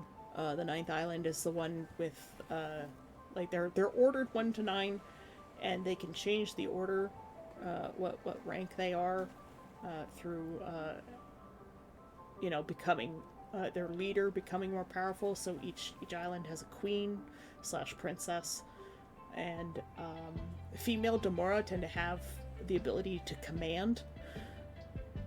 One for each level of hell. I didn't even think of it that way, but I guess.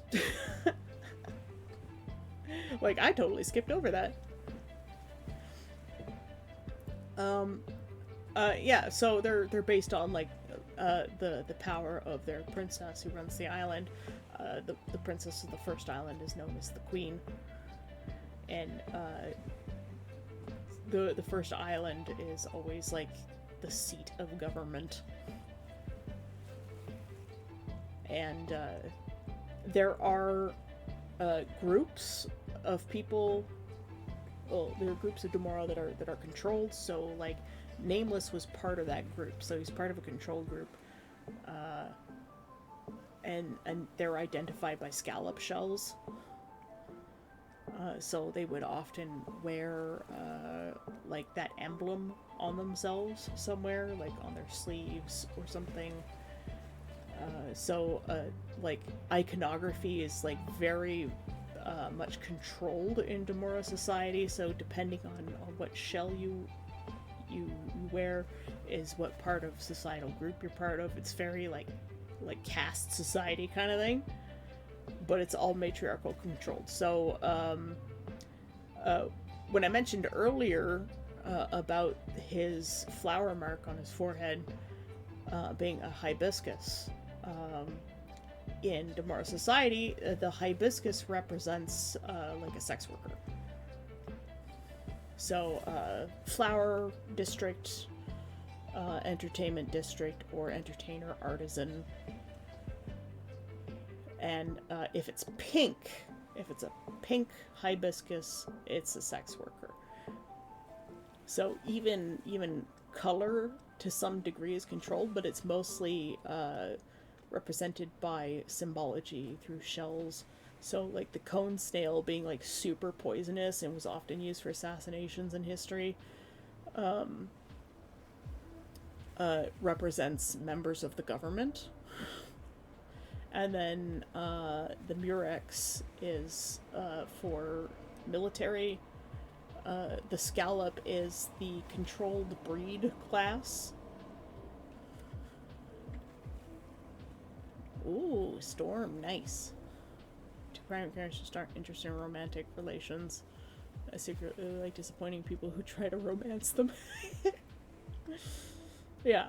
So, I wrote 50,000 years worth of history as well as like government, societal structure, all to create this one character for LARP. A LARP that I didn't know if I would enjoy or ever return to, but I did anyways, because world building eats my brain. It's just like, it's not even eats my brain, it fuels it.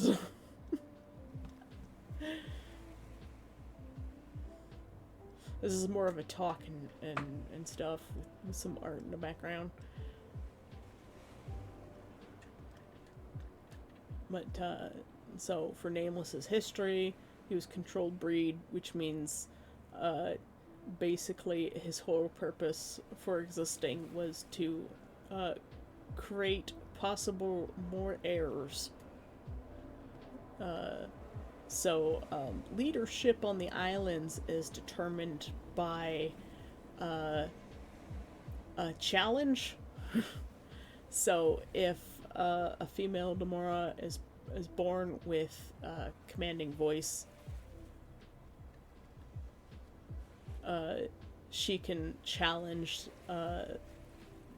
the current sitting princess for leadership, and whoever can use their commanding voice to make the other yield or kneel, then that one becomes princess. And that's also how the islands can change their status amongst the rest of the society. I've thought a lot about this. Not even done with my Roguish Bard story. So far as tragic and not good. Oh. Yeah. For Nameless, he just lived his life. He was a fisherman, and he had some artisanal skills in, like, dyeing fabrics, silks, and whatnot, and, pearl farming. And then his island princess saw him one day, and she's like, I want him, but I can't have him because he's part of the protected class.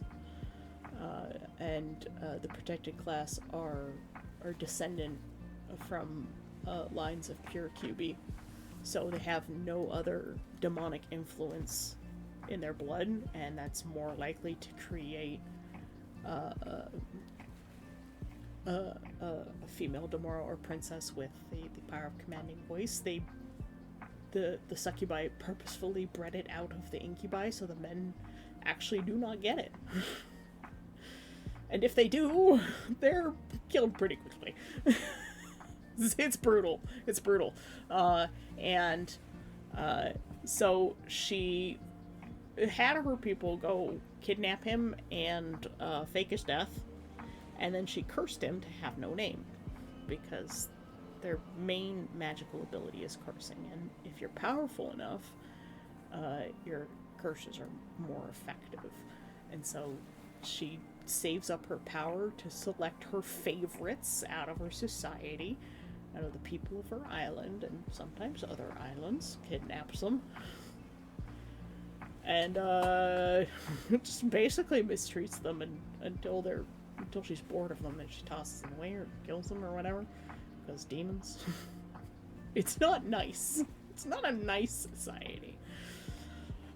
So how Nameless ended up in the human world, and how there's like a splinter faction of Demora that are very different from what's on the islands, came about because there was a volcanic eruption on his island, like catastrophic. Mount St. Helens, the main volcano on your very small island, has exploded, and there's basically no island left by the time it's done. And his princess was caught on one side of the lava flow, and instead of letting her servants cut down a tree to make a bridge for her to get across, which would have been very simple, she made a command for them to lie down in the lava so that she could walk across their backs. But Nameless had an infection in his ears, and he couldn't hear the command. So he just basically watched his house brothers, like, die. at her word. And he was so upset that he killed her. And when the rest of the islands found out, they not only banished him, but they banished the rest of the surviving residents of his island as well. Because, like, it's unheard of to do such a thing. Like assassinations happen. Like, they're like, yeah, you know, the ladies will fight each other for the crown. This is normal, but men should not do this. Yep, everyone. No, that's exactly what he did. He picked up a branch and he shoved it. He hit her with it and shoved her into the lava. And when she was screaming in the lava, trying to make a command for him to also climb into the lava, he shoved the branch down her throat. Like, he was brutal. like his inner, like, demon nature just took over, and he's like, Rah! You just had enough. He's cursed to have no name, and this woman kidnapped him from his life and abused him, and he hates her. And then she killed all of his brothers. Not like his blood brothers, but like, you know, house brothers, you know, people he worked with. You know. And yeah, he shoved her in the lava. It was a brutal death for her. She deserved it. She was pretty bad.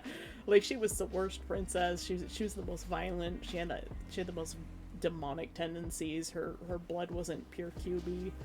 It was actually very aggressively not QB. And so she had a lot more violent tendencies than other princesses tend to. And so Nameless's whole view on princesses and other female Demora is entirely colored by her.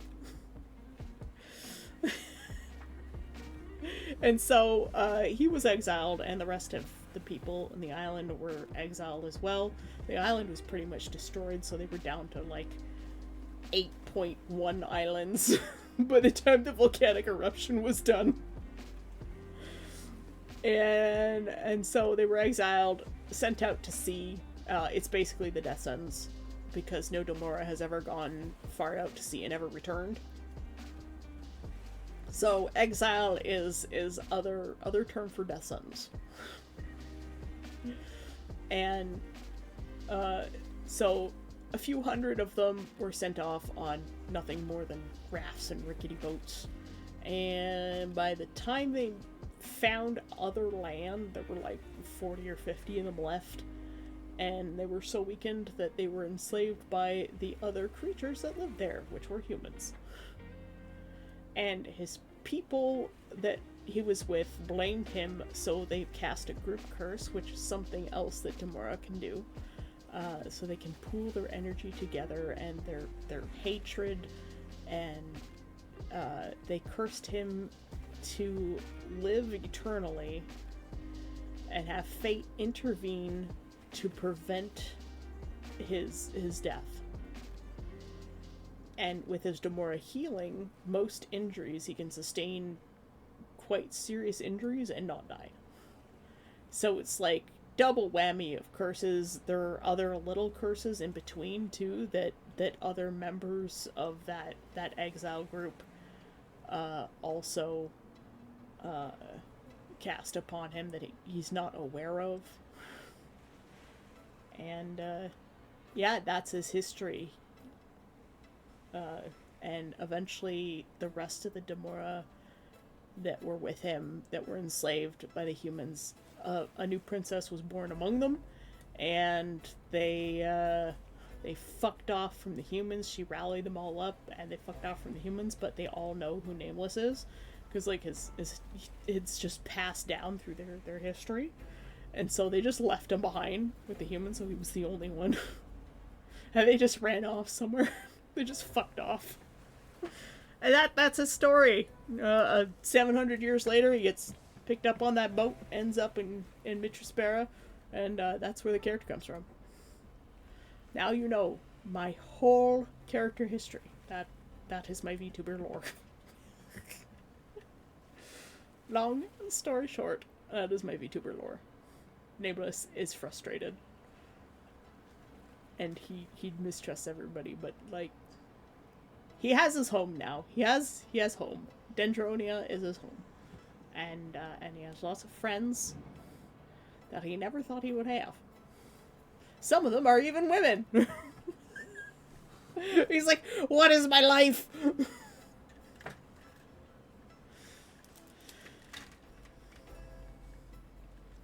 Anywho, how are you guys? Thanks for listening to my TED Talk. It's embarrassing to talk about my stories. Especially, like, ones that are that harsh, question mark. I like writing. I haven't written anything, like, physically written anything in a while. Ah, the smell of petrichor. My favorite smell. There's some wind here today, too. I think it might rain later. The trees are turning green! They weren't green yesterday. They're green today. Anyways, I rambled for a while and everything got quiet and I'm embarrassed. Sai bought me Final Fantasy VII Rebirth yesterday and I'm still reeling from that too. I'm just gonna like hide now. Like sink off and I'm just gonna just how do I do this?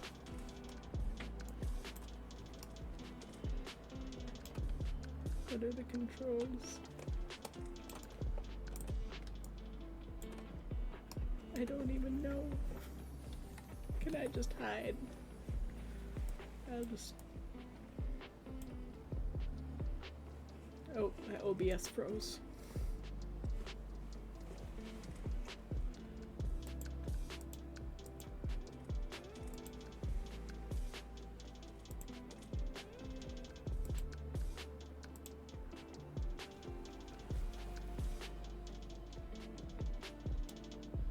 I'll just hide like this. Goodbye.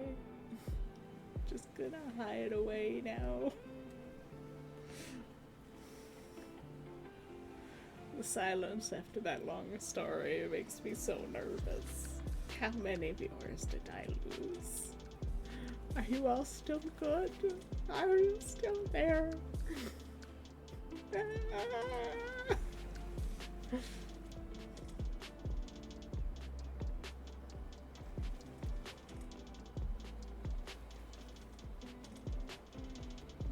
Us talking about stuff is embarrassing. I'm shy.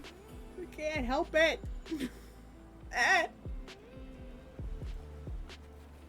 Yeah.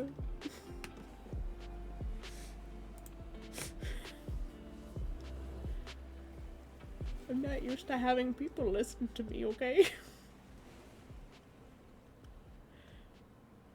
Especially when it's about a character that I, like, actually physically play. It's kind of weird.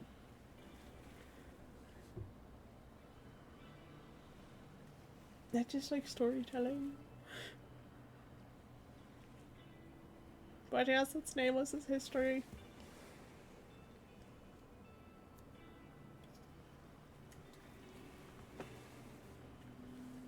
Well, does it have to be a story of you? Like this is my character. Like, Nameless is not me. It's just the story that I came up with for his character. Because I wanted to have some backstory, but I didn't want to, like, lay out his whole life, because it's like... I want to give room for growth. Like, I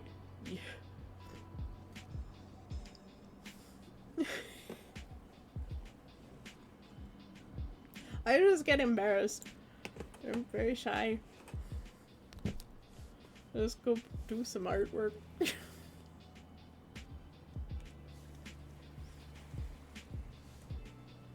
I've taken enough of a break.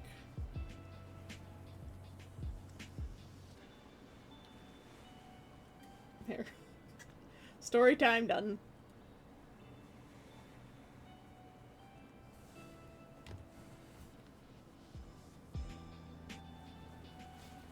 I hope you enjoyed the story though. I have a lot of lore and a lot of thoughts, a lot of history. That is the finalized lore for Nameless.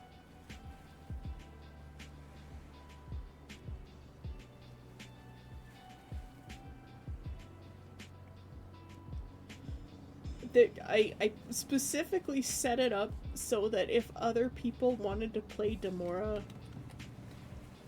it was possible.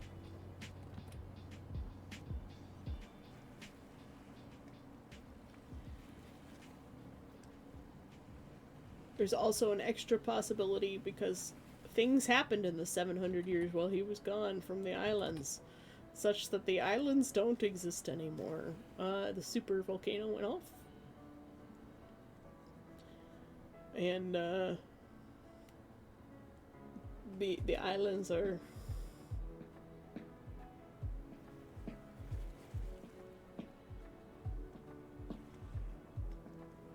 Demora. Demora are the name of the race. That's what Nameless is. He's a Demora. It's not necessarily, they're not categorized as incubi because they're demons. Most of them are crossbred with other demon species. It's just Nameless happens to be a purebred QB.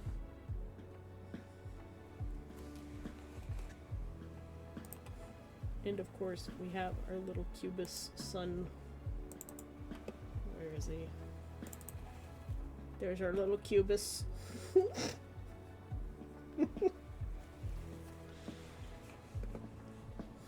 If Necromancer were around, he would appreciate it, because it's not the sphere.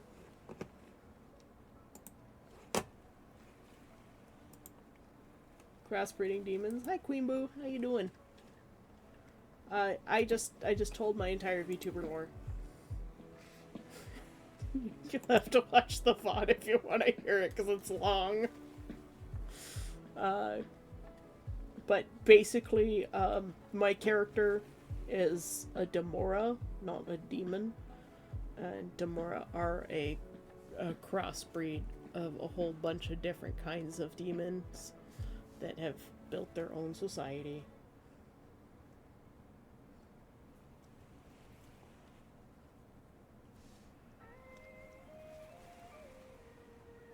What am I trying to do here?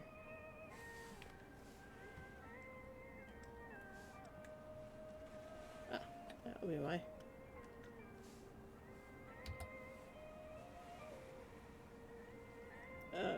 Yeah.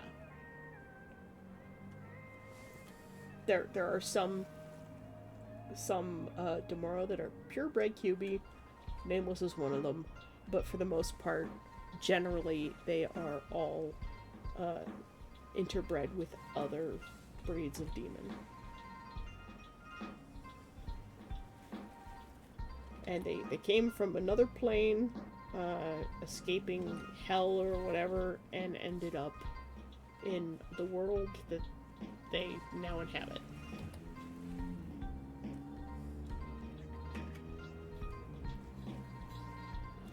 And for survival reasons, they ended up just forming society. Kind of the way humans did. You know? Humanity formed tribes and societies and nations, and mainly for survival. It's that's how Nameless's civilization came about. And Nameless is the quote-unquote name of my character. It's just my username happens to be Sayaka, who's actually a different character entirely from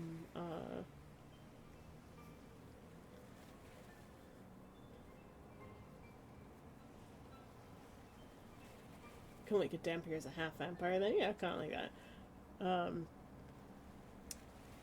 that. Yeah, Sayaka is a completely different character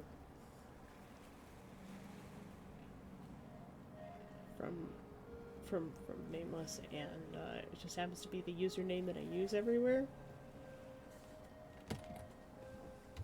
And that's because I had a Gmail account that was hacked a long time ago, and I don't use my standard username that I initially used, which is my DeviantArt account name. Yes, there is a VOD. You came in just more or less as I finished explaining the lore. It was very quiet, so I got really, really shy and ooh.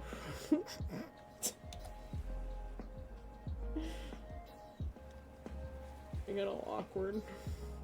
Turned into a turtle for a little bit. Hid in the bottom corner of the screen.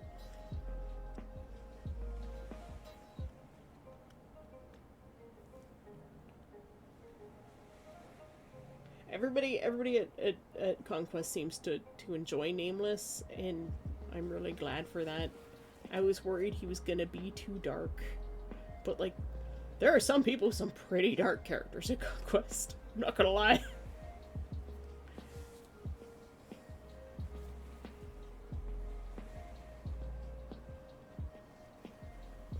Ghost hug. Thank you for hug. Yeah.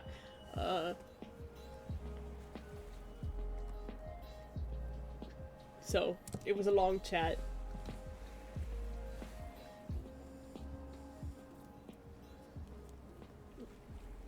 Nameless is pure incubus. Descendant of kings. I set up the Demora Society so that people can play if they want to play a Demora. I can fill them in on everything. Best way to play one. They can play one that's either descendant from the slaves who escaped the humans, or descendant from the original group that managed to survive the super eruption.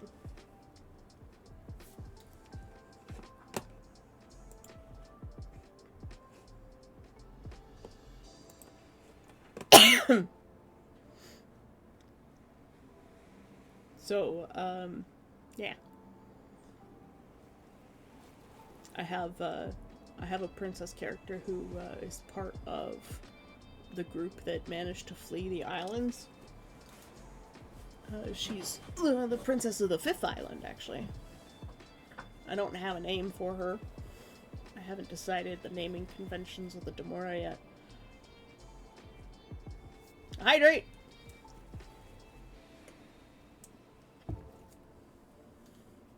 Thank you for the hydrate, fantasy.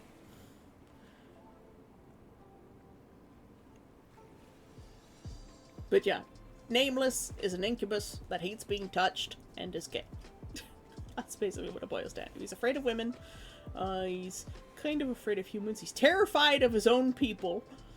So if he were to ever meet another Demora, he'd probably, like, hiss at them and want to fight them or something.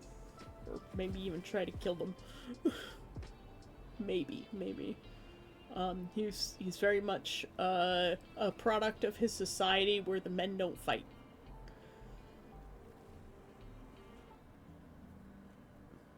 The men do a lot of, like, the physical labor, but they don't fight.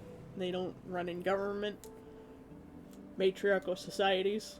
I just thought it would be interesting to make a society that was matriarchal, and it made sense. Nafa's boop my snoot! It is the boop snoot, like the droop snoot, but it is the snoot that gets booped. The boop snoot. It's getting less and less different every single time.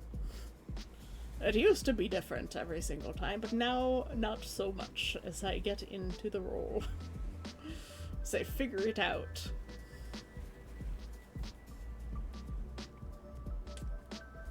But yes, that's why my character's whole theme is tropical, islands, volcanoes,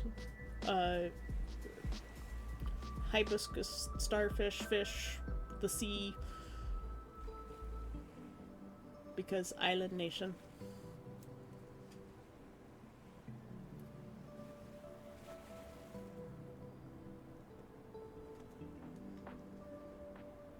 And of course we have Merman. Is that a maple leaf on his forehead? Yes. I had started to draw his little lotus thing, and it was just a scribble, and it became a maple leaf. So, yay, Canada! I'm Canadian. It works. I'm allowed.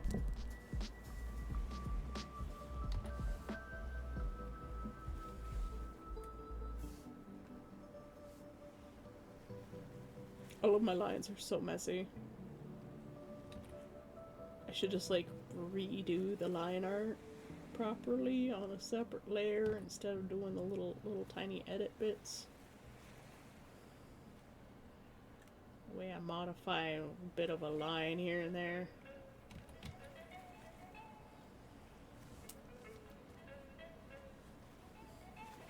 It's very appropriate. Yay, Canada.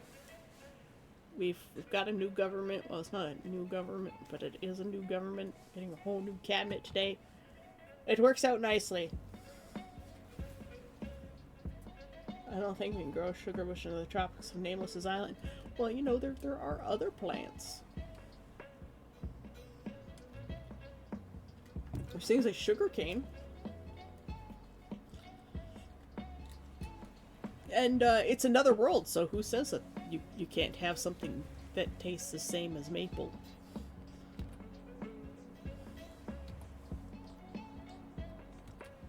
Right? Even Mitrospera is a completely different world.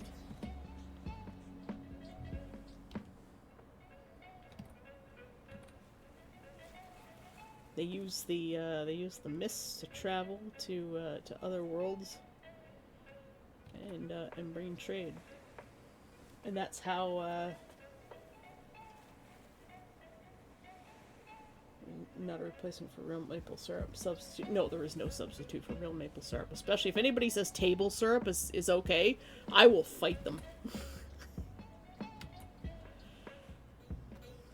Sorry, I keep forgetting that you guys can't see it when I'm working way down here. Let's try and fix that.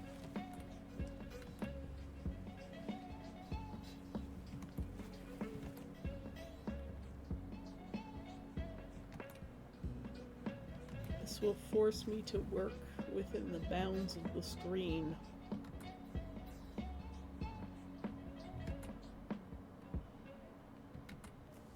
There. And then I think I might be able to do this. If I drag this over just a little bit more.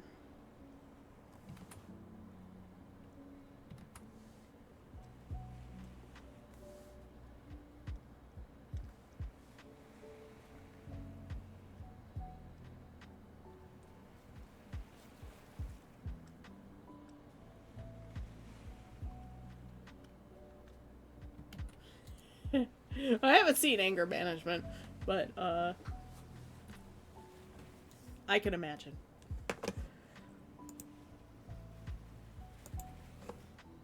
Let's see. Can I make a fine adjustment to this window?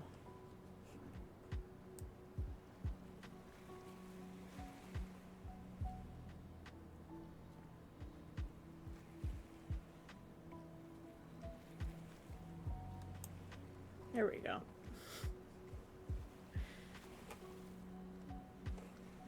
That should be a little bit better. Let me make it so I can see all of my folders again.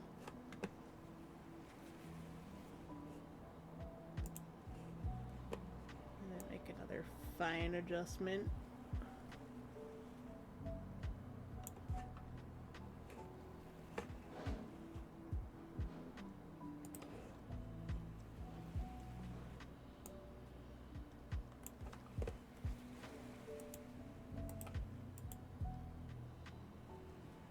Almost.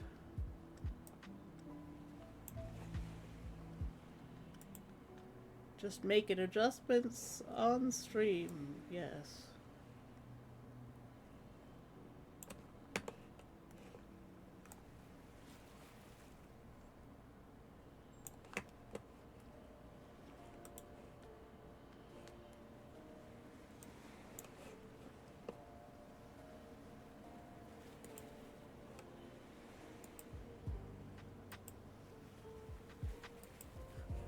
Star Trek maintenance, da da da da.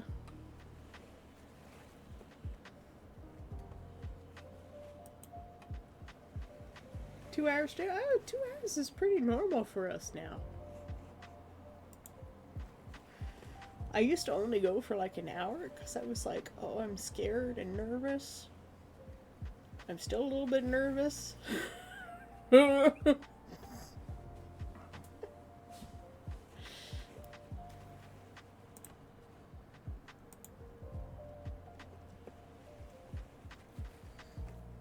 really need to refine my setup a little bit more.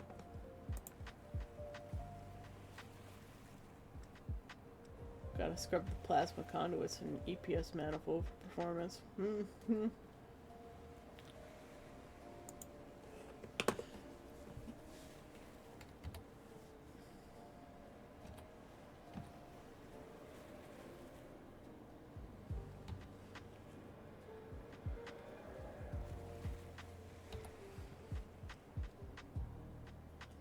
Thanks, Fantasy. I'm not used to people actually wanting to listen to me, so it's like... ah! What do they call it? What's the word? Imposter syndrome.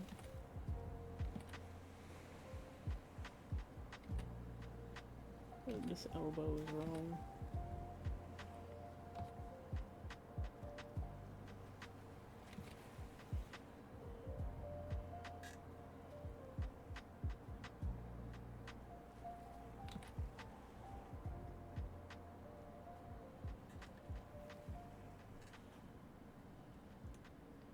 People are here to listen to me, literally. Puma, don't scare me!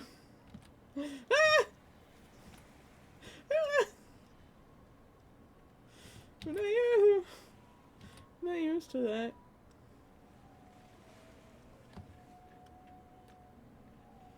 There are some days when I'm a little bit more non-verbal, but I try to talk the whole time because dead air is like, meh.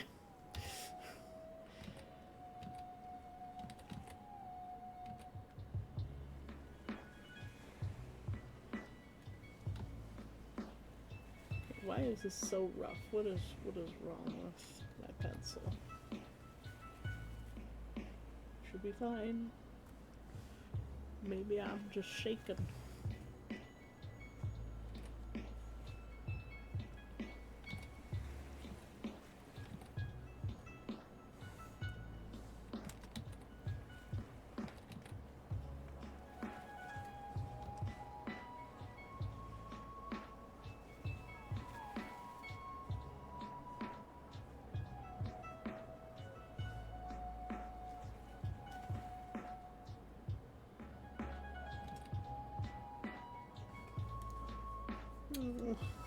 Stop scaring me! Neff is already saying ominous things last night, too. I think it was Neff. It was Neff, wasn't it? Yes. Neff being ominous last night as well.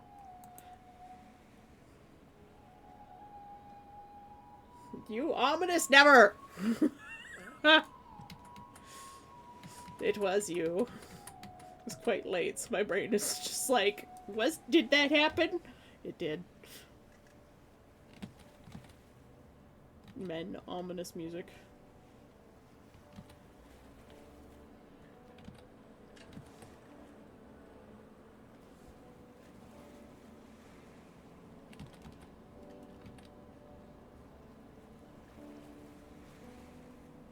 Yeah, Conquest ends on the 10th of August.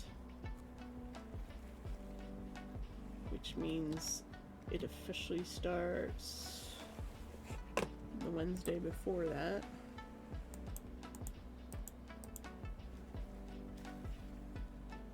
So it ends on Sunday the 10th, which means it starts Thursday the 7th, and I'll probably be there on Monday the 4th.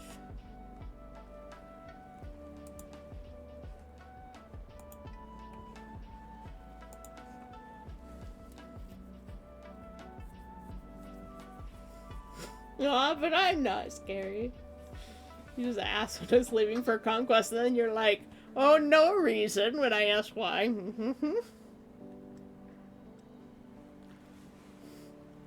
A little, like, sing-song. At least that's how I interpret it. Monitor! Sorry, my monitor was just suddenly like, I'm gonna turn off on you.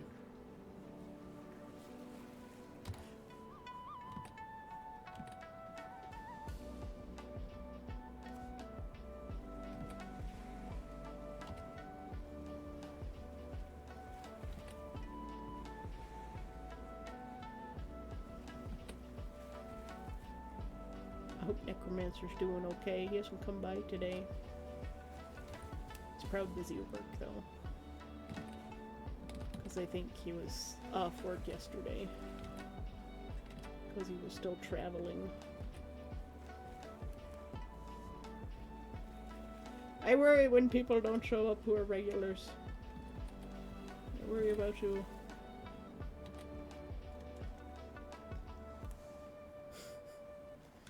We're men in the tights.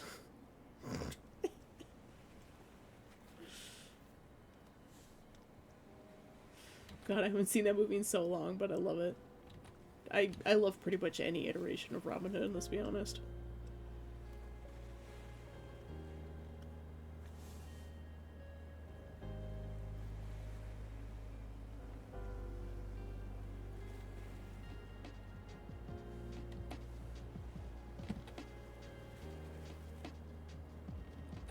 Men in Tights is a fun, silly movie.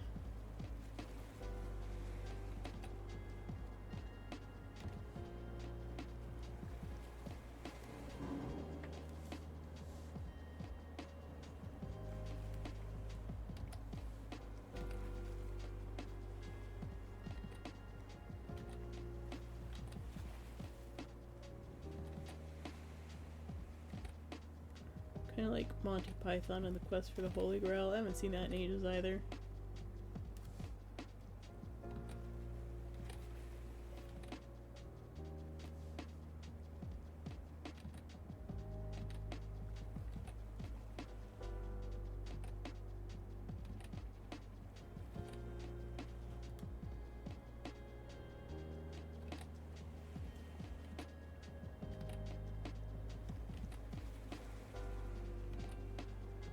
This is one of the better hands I've ever really drawn. Doing that one hand study, that one painting, like, it helped my hands so much. And, like, I wasn't even studying the anatomy of the hand. Maid Marian and Her Merry Men show so freaking fun. I don't know that one.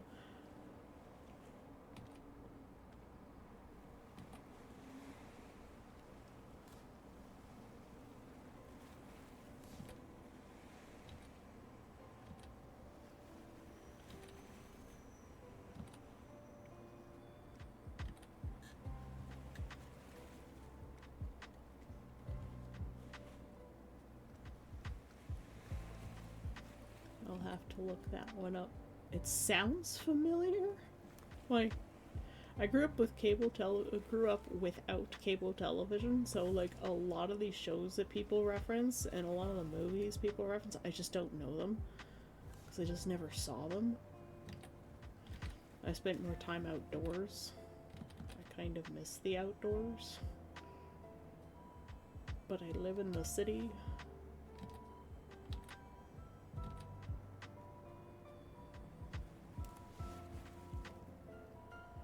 So there's not a lot of outdoor activities to do around here.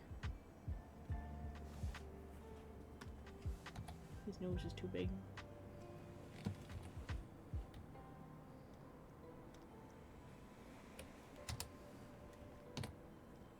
It's a bit better.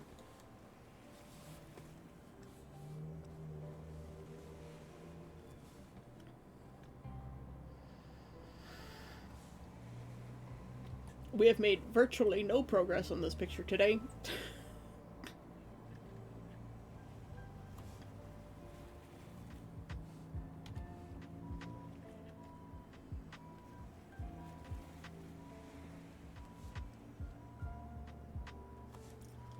A lot of refinement. A lot of refined bits.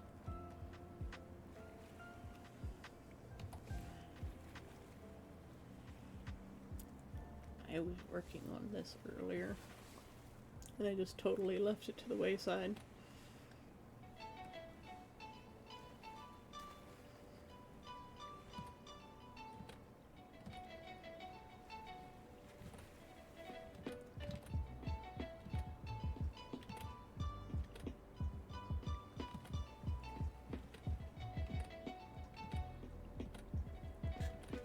On the base of the bead for now. Fantasy has booped my snoot. It is the boop snoot. The snoot that gets booped. Like the droop snoot. It's different every time, isn't it? I just like scuffed that one up. My brain just went, nope!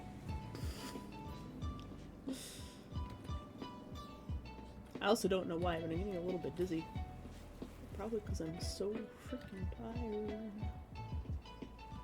Alright, let's try and make these nice. You know what I'm gonna do? Where are my beads? Use my actual beads as a reference. I don't know where my actual beads went. Maybe they're in my makeup box.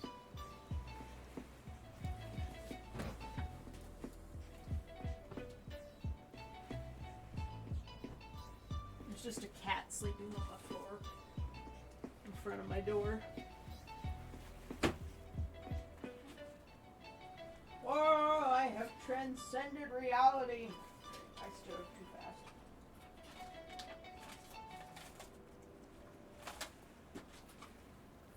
Are my hair beads in here? Yep.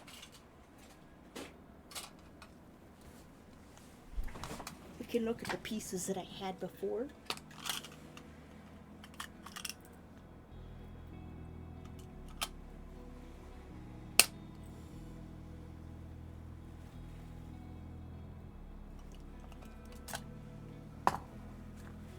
Because usually the ones that I draw are the simplified version for the chibi.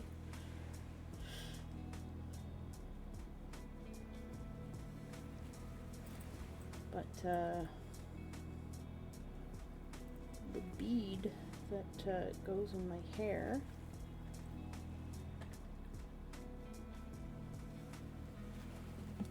which has seen better days for sure and is more or less the last remaining one.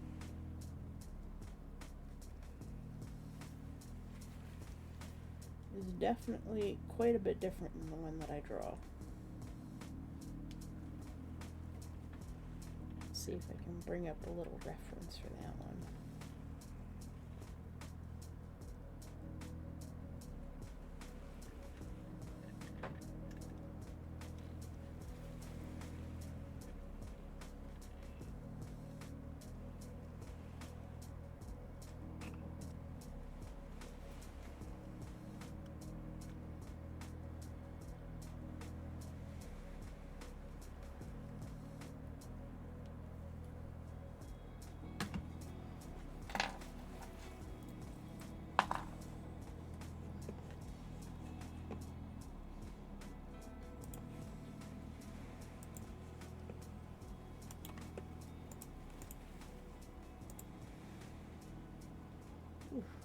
Computer's a bit slow.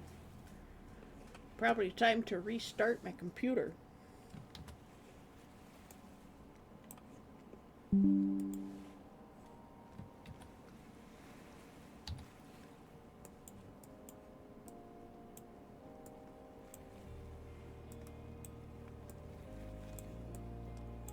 here we go. That is the remnants of my hair bead.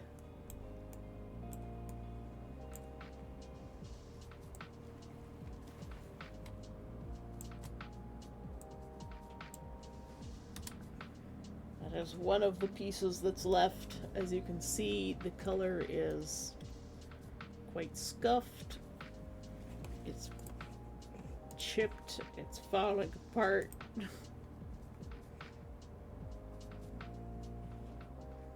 There's not much left of it.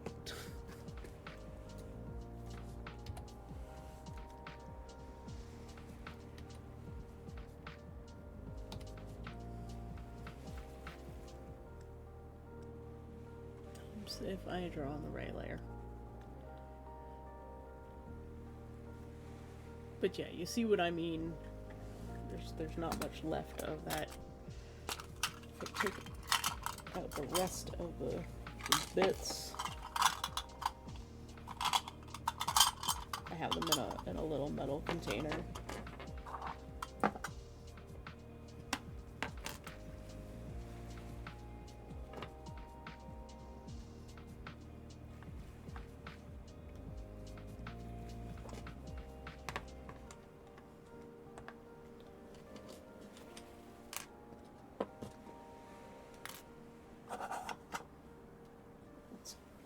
Grab a quick pick of that.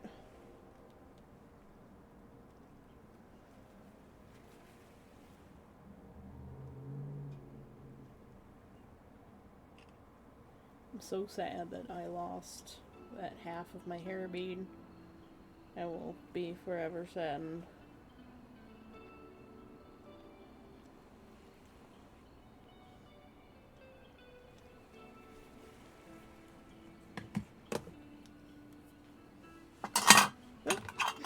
Sorry for the noise.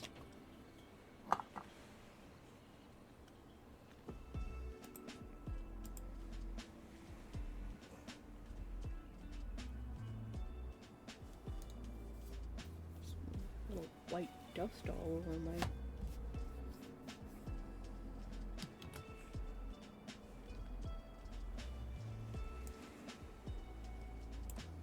tablet. What that is.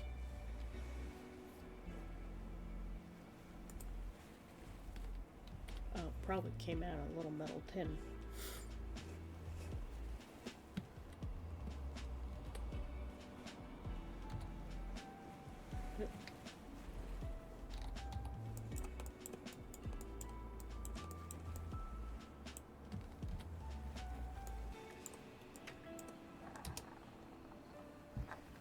Probably came out of the candy tin. That would make sense. It's the same color as the candies. But yeah, those are the pieces left over of the beads.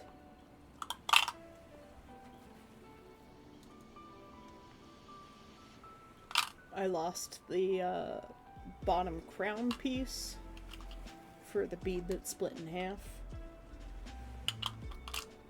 So I need to find a better way to do my hair this year. But yeah, those are my beads.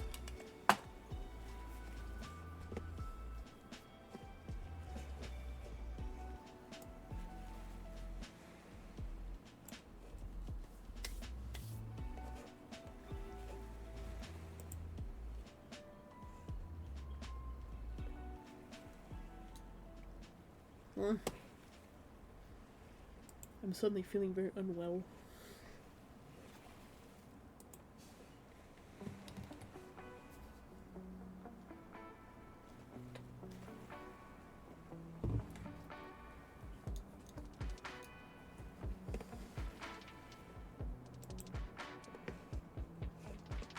Yeah, I am suddenly feeling very, very unwell.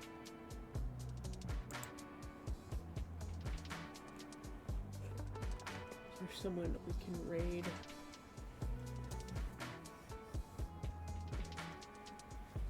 Just see not. Evan does not appear to be online yet, but I like raiding Evan because he comes by and supports.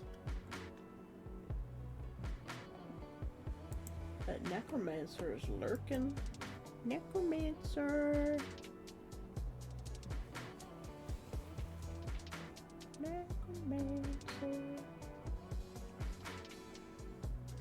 It could just be that I need to take a short break. Just stand up and walk around a little bit. Where is the lid for my drink? Don't like leaving a drink with a lid not on it. Whatever, we'll steal the lid from this one.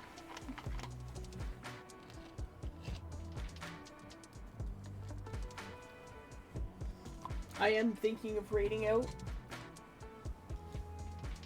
Or maybe I just need something warm to drink and give my eyeballs a little break. So maybe I'll do that. I'll take a little walk around my apartment.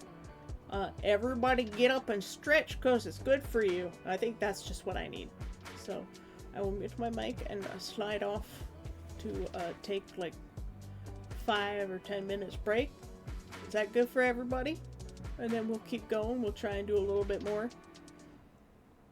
Maybe I'll take like an Advil or something. That might be it. I think it's mostly the fact that I missed my meds on Sunday, and it like screwed around with me, and then I was awake all night watching the stupid election. So I'm gonna mute my mic and slide off and probably make myself like a cup of tea or something. I think that would be good. Nice cup of tea. I got milk yesterday, so I can have tea today. So, yeah. I'll be back in like 5 or 10 minutes. You might see me move around because I'll probably come sit back down with my tea for a moment and just be still. Lay like broccoli. Be still like vegetables. Who knows? But unshrimp thine spines.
I'm back.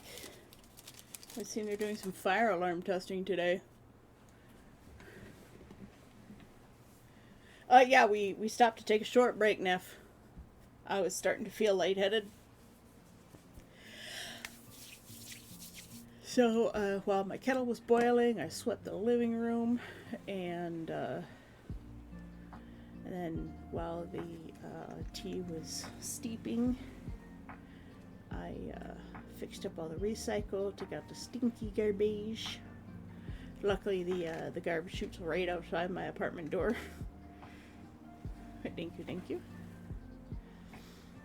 And yeah, now I have raspberry hibiscus tea on theme.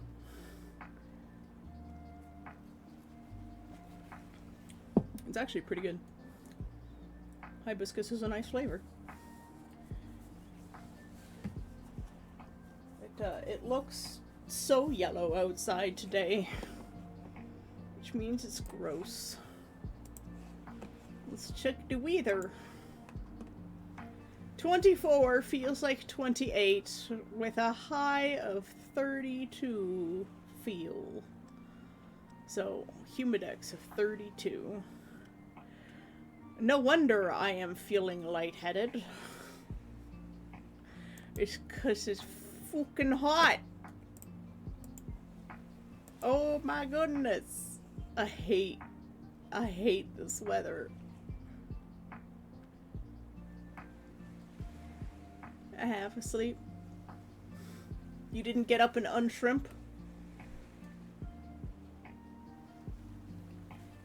I have an air conditioner. It's just, it's not even May yet. Not allowed. It can't be this hot. Anyways, you missed the part where I showed off the bits of my hair beads, the remaining bits of my hair beads. It is sad.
See if that worked. Uh-huh. You're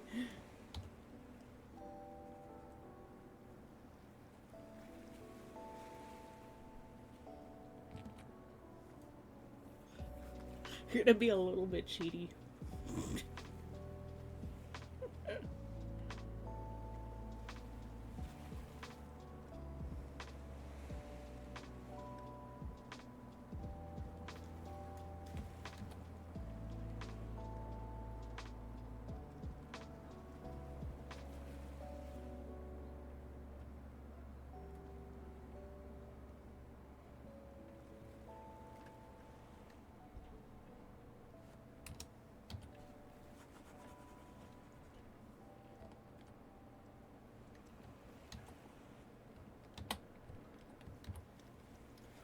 Still something in this corner and up here.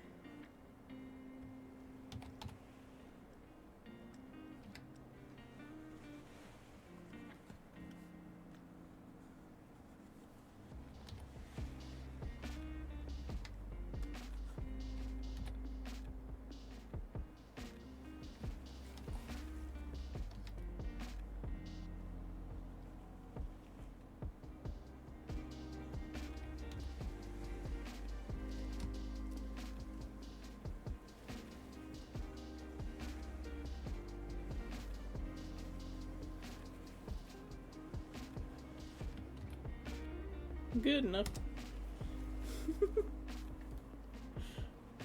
I just stole the bead.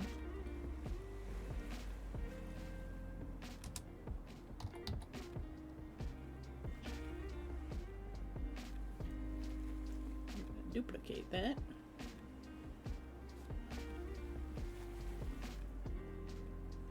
I'm gonna drag it down here.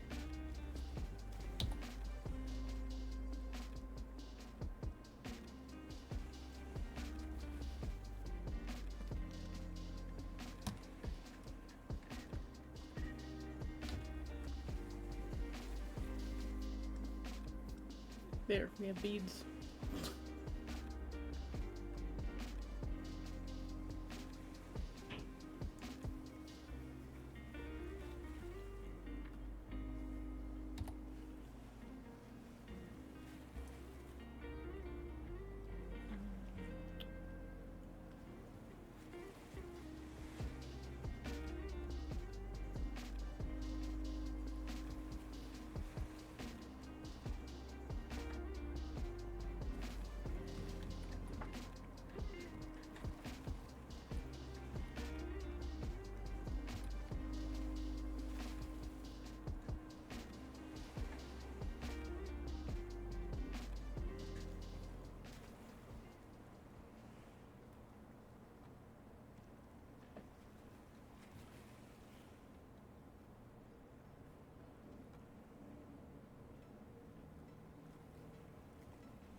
Let's try and actually get something done right now.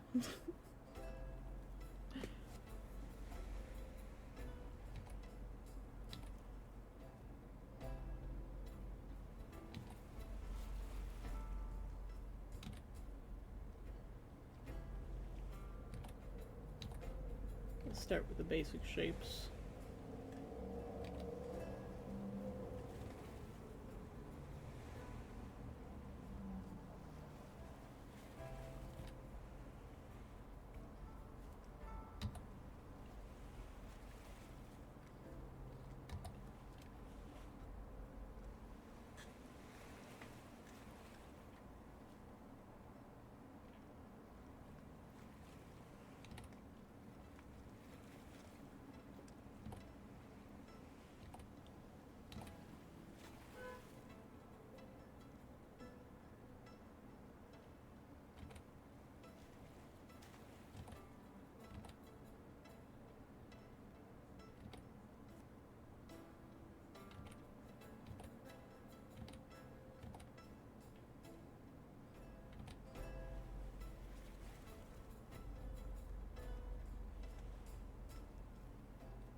I move my horns.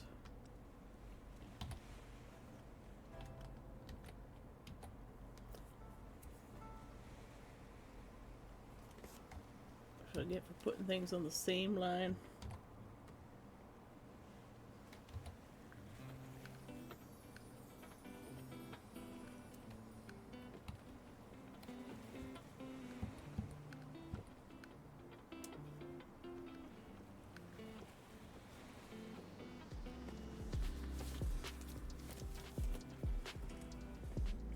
Later, Puma. Thanks for coming by.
Glad you're still here. I did take quite a bit of a break, so anyone who came in who might have been just like, oh, they're not here. It's possible. We lost a couple of people, or they're taking a longer break, or they're off doing other things, or they're co-working, which I am perfectly fine with. Or they're looking.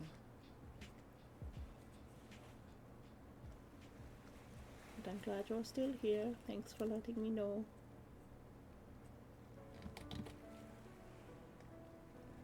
I'm afraid of there being dead air. A lot of people are like, oh yeah, that just kills streams. It's like, I'm not worried about viewership and numbers. I'm just here to hang out and do art.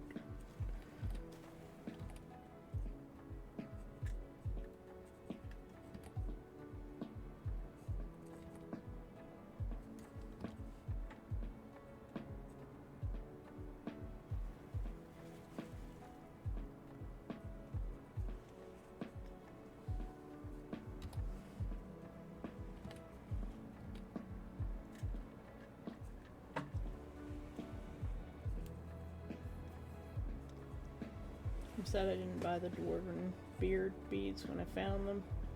Can't find anything like them anymore. Mind to buy your hair beads. Do you have a picture of them?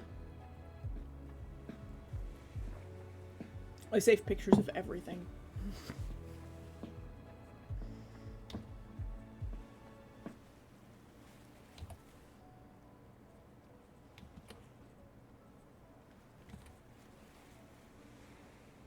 There are a lot of people who make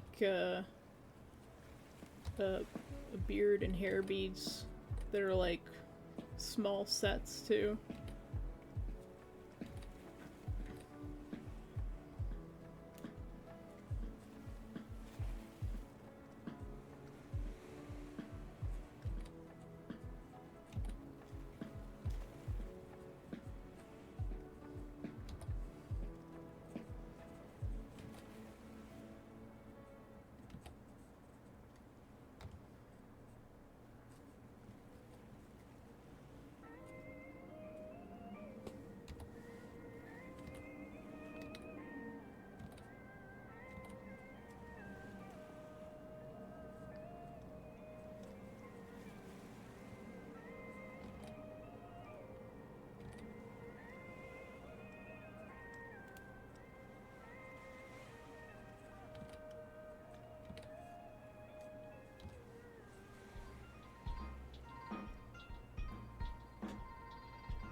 Yeah, generally I have a rule. If I see something I like, I save it for inspiration later.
Nachos! I think I also deleted the bookmark page when they were still visible. Rip. How you doing, Nachos? Gotta hydrate.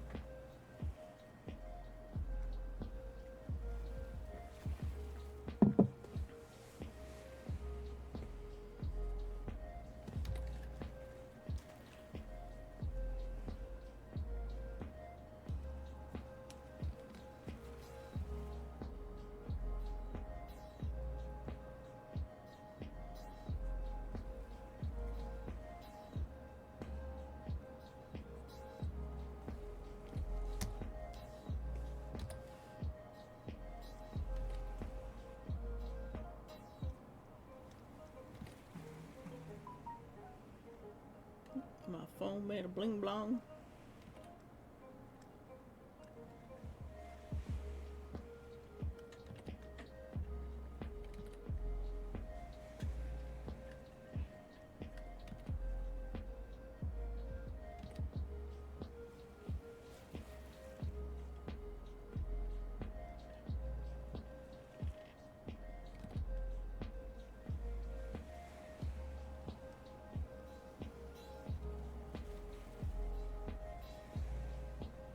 The silence of concentration.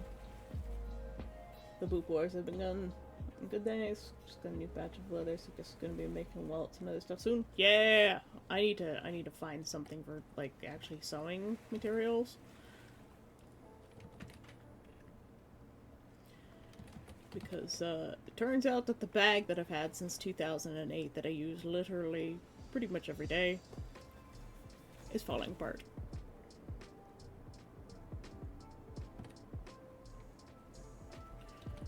And that is sad.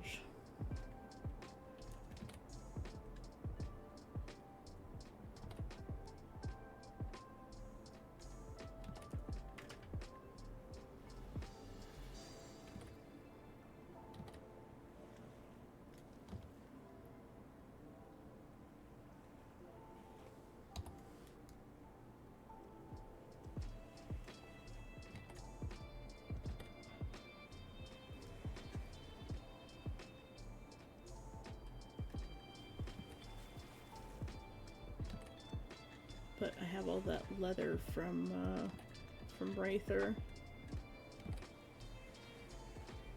And I would like to make something with it so that his effort in getting it to me was not wasted. As well as I don't want to waste his generosity by not using the leather.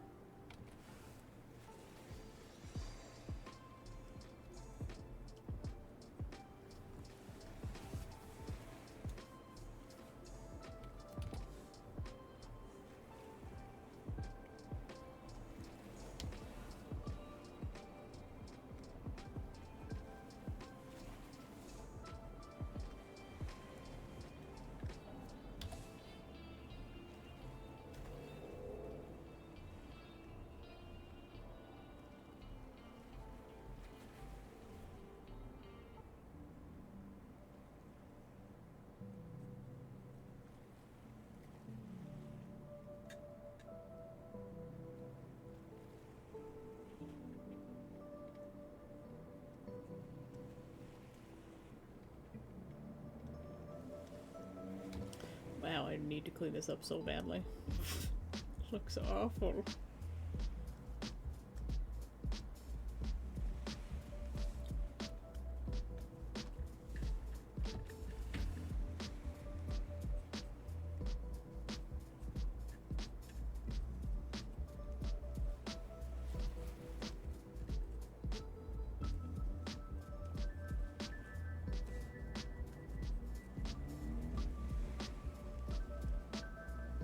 Maybe I'll forgo this little bit here. Forgo some realism for artistic flair.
Truck noises.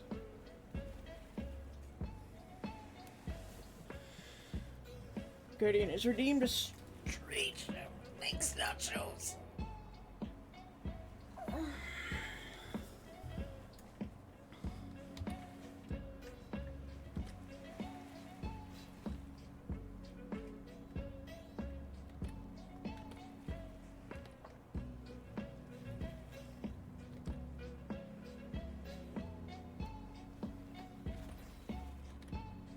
Maybe I should just let the lines become kind of sketchy instead of trying to be super clean.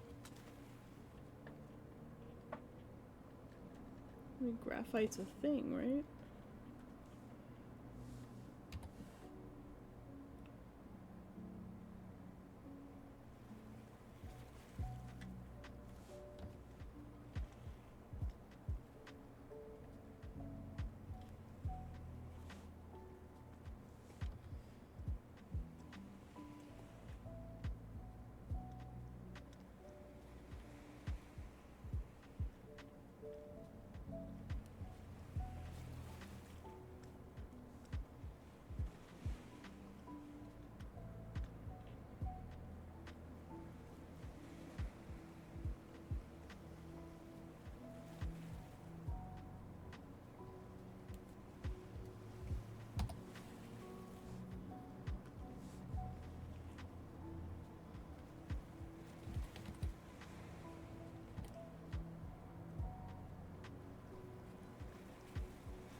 Why am I putting so much effort into this small little thing?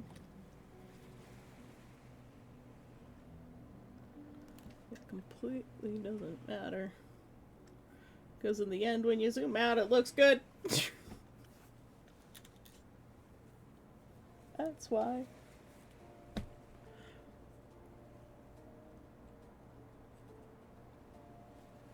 That's the kind of detail that I like.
You missed all my VTuber lore earlier, Nachos.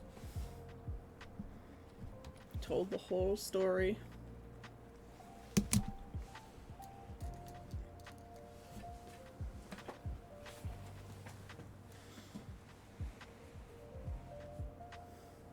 Yeah, I think once we start, like, doing finer details, I think things will really come together in this picture.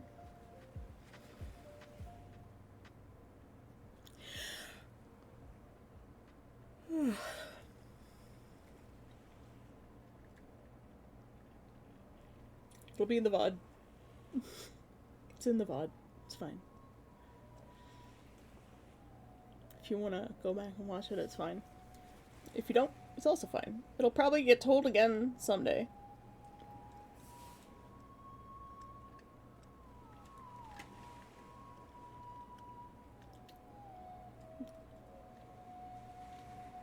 Unshrimp thine spines. Yeah, I'm still feeling dizzy.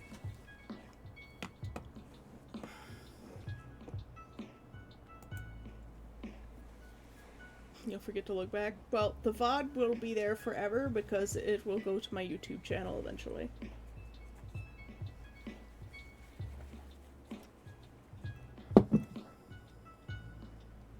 I like this raspberry hibiscus tea. I'll have to see if I can find a similar one to it. It came in a variety pack of something that Sai got, and she doesn't like it. So, she gave it to me.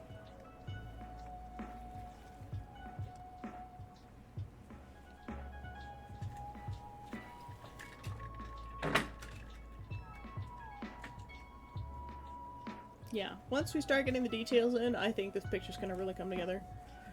I'll probably do a little bit of work offline today. Maybe. I'm definitely gonna have a nap. Oh my god, I'm so tired. Cursed election.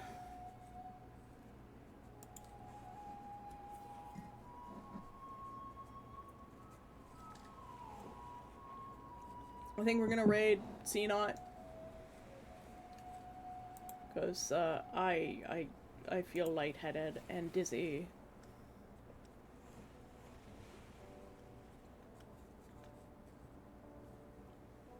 So, I think I just need to go, relax a bit. Have nap.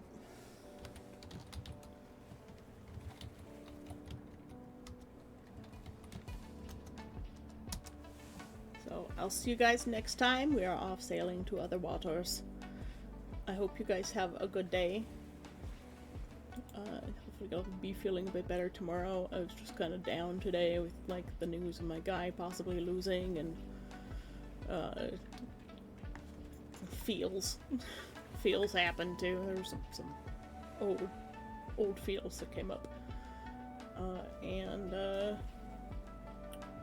Yeah. Thanks for listening to my VTuber lore TED Talk. I hope you at least enjoyed that part. And I will see you guys tomorrow. Have a great day. I love you all. Thank you for coming. I appreciate every one of you. Bye-bye.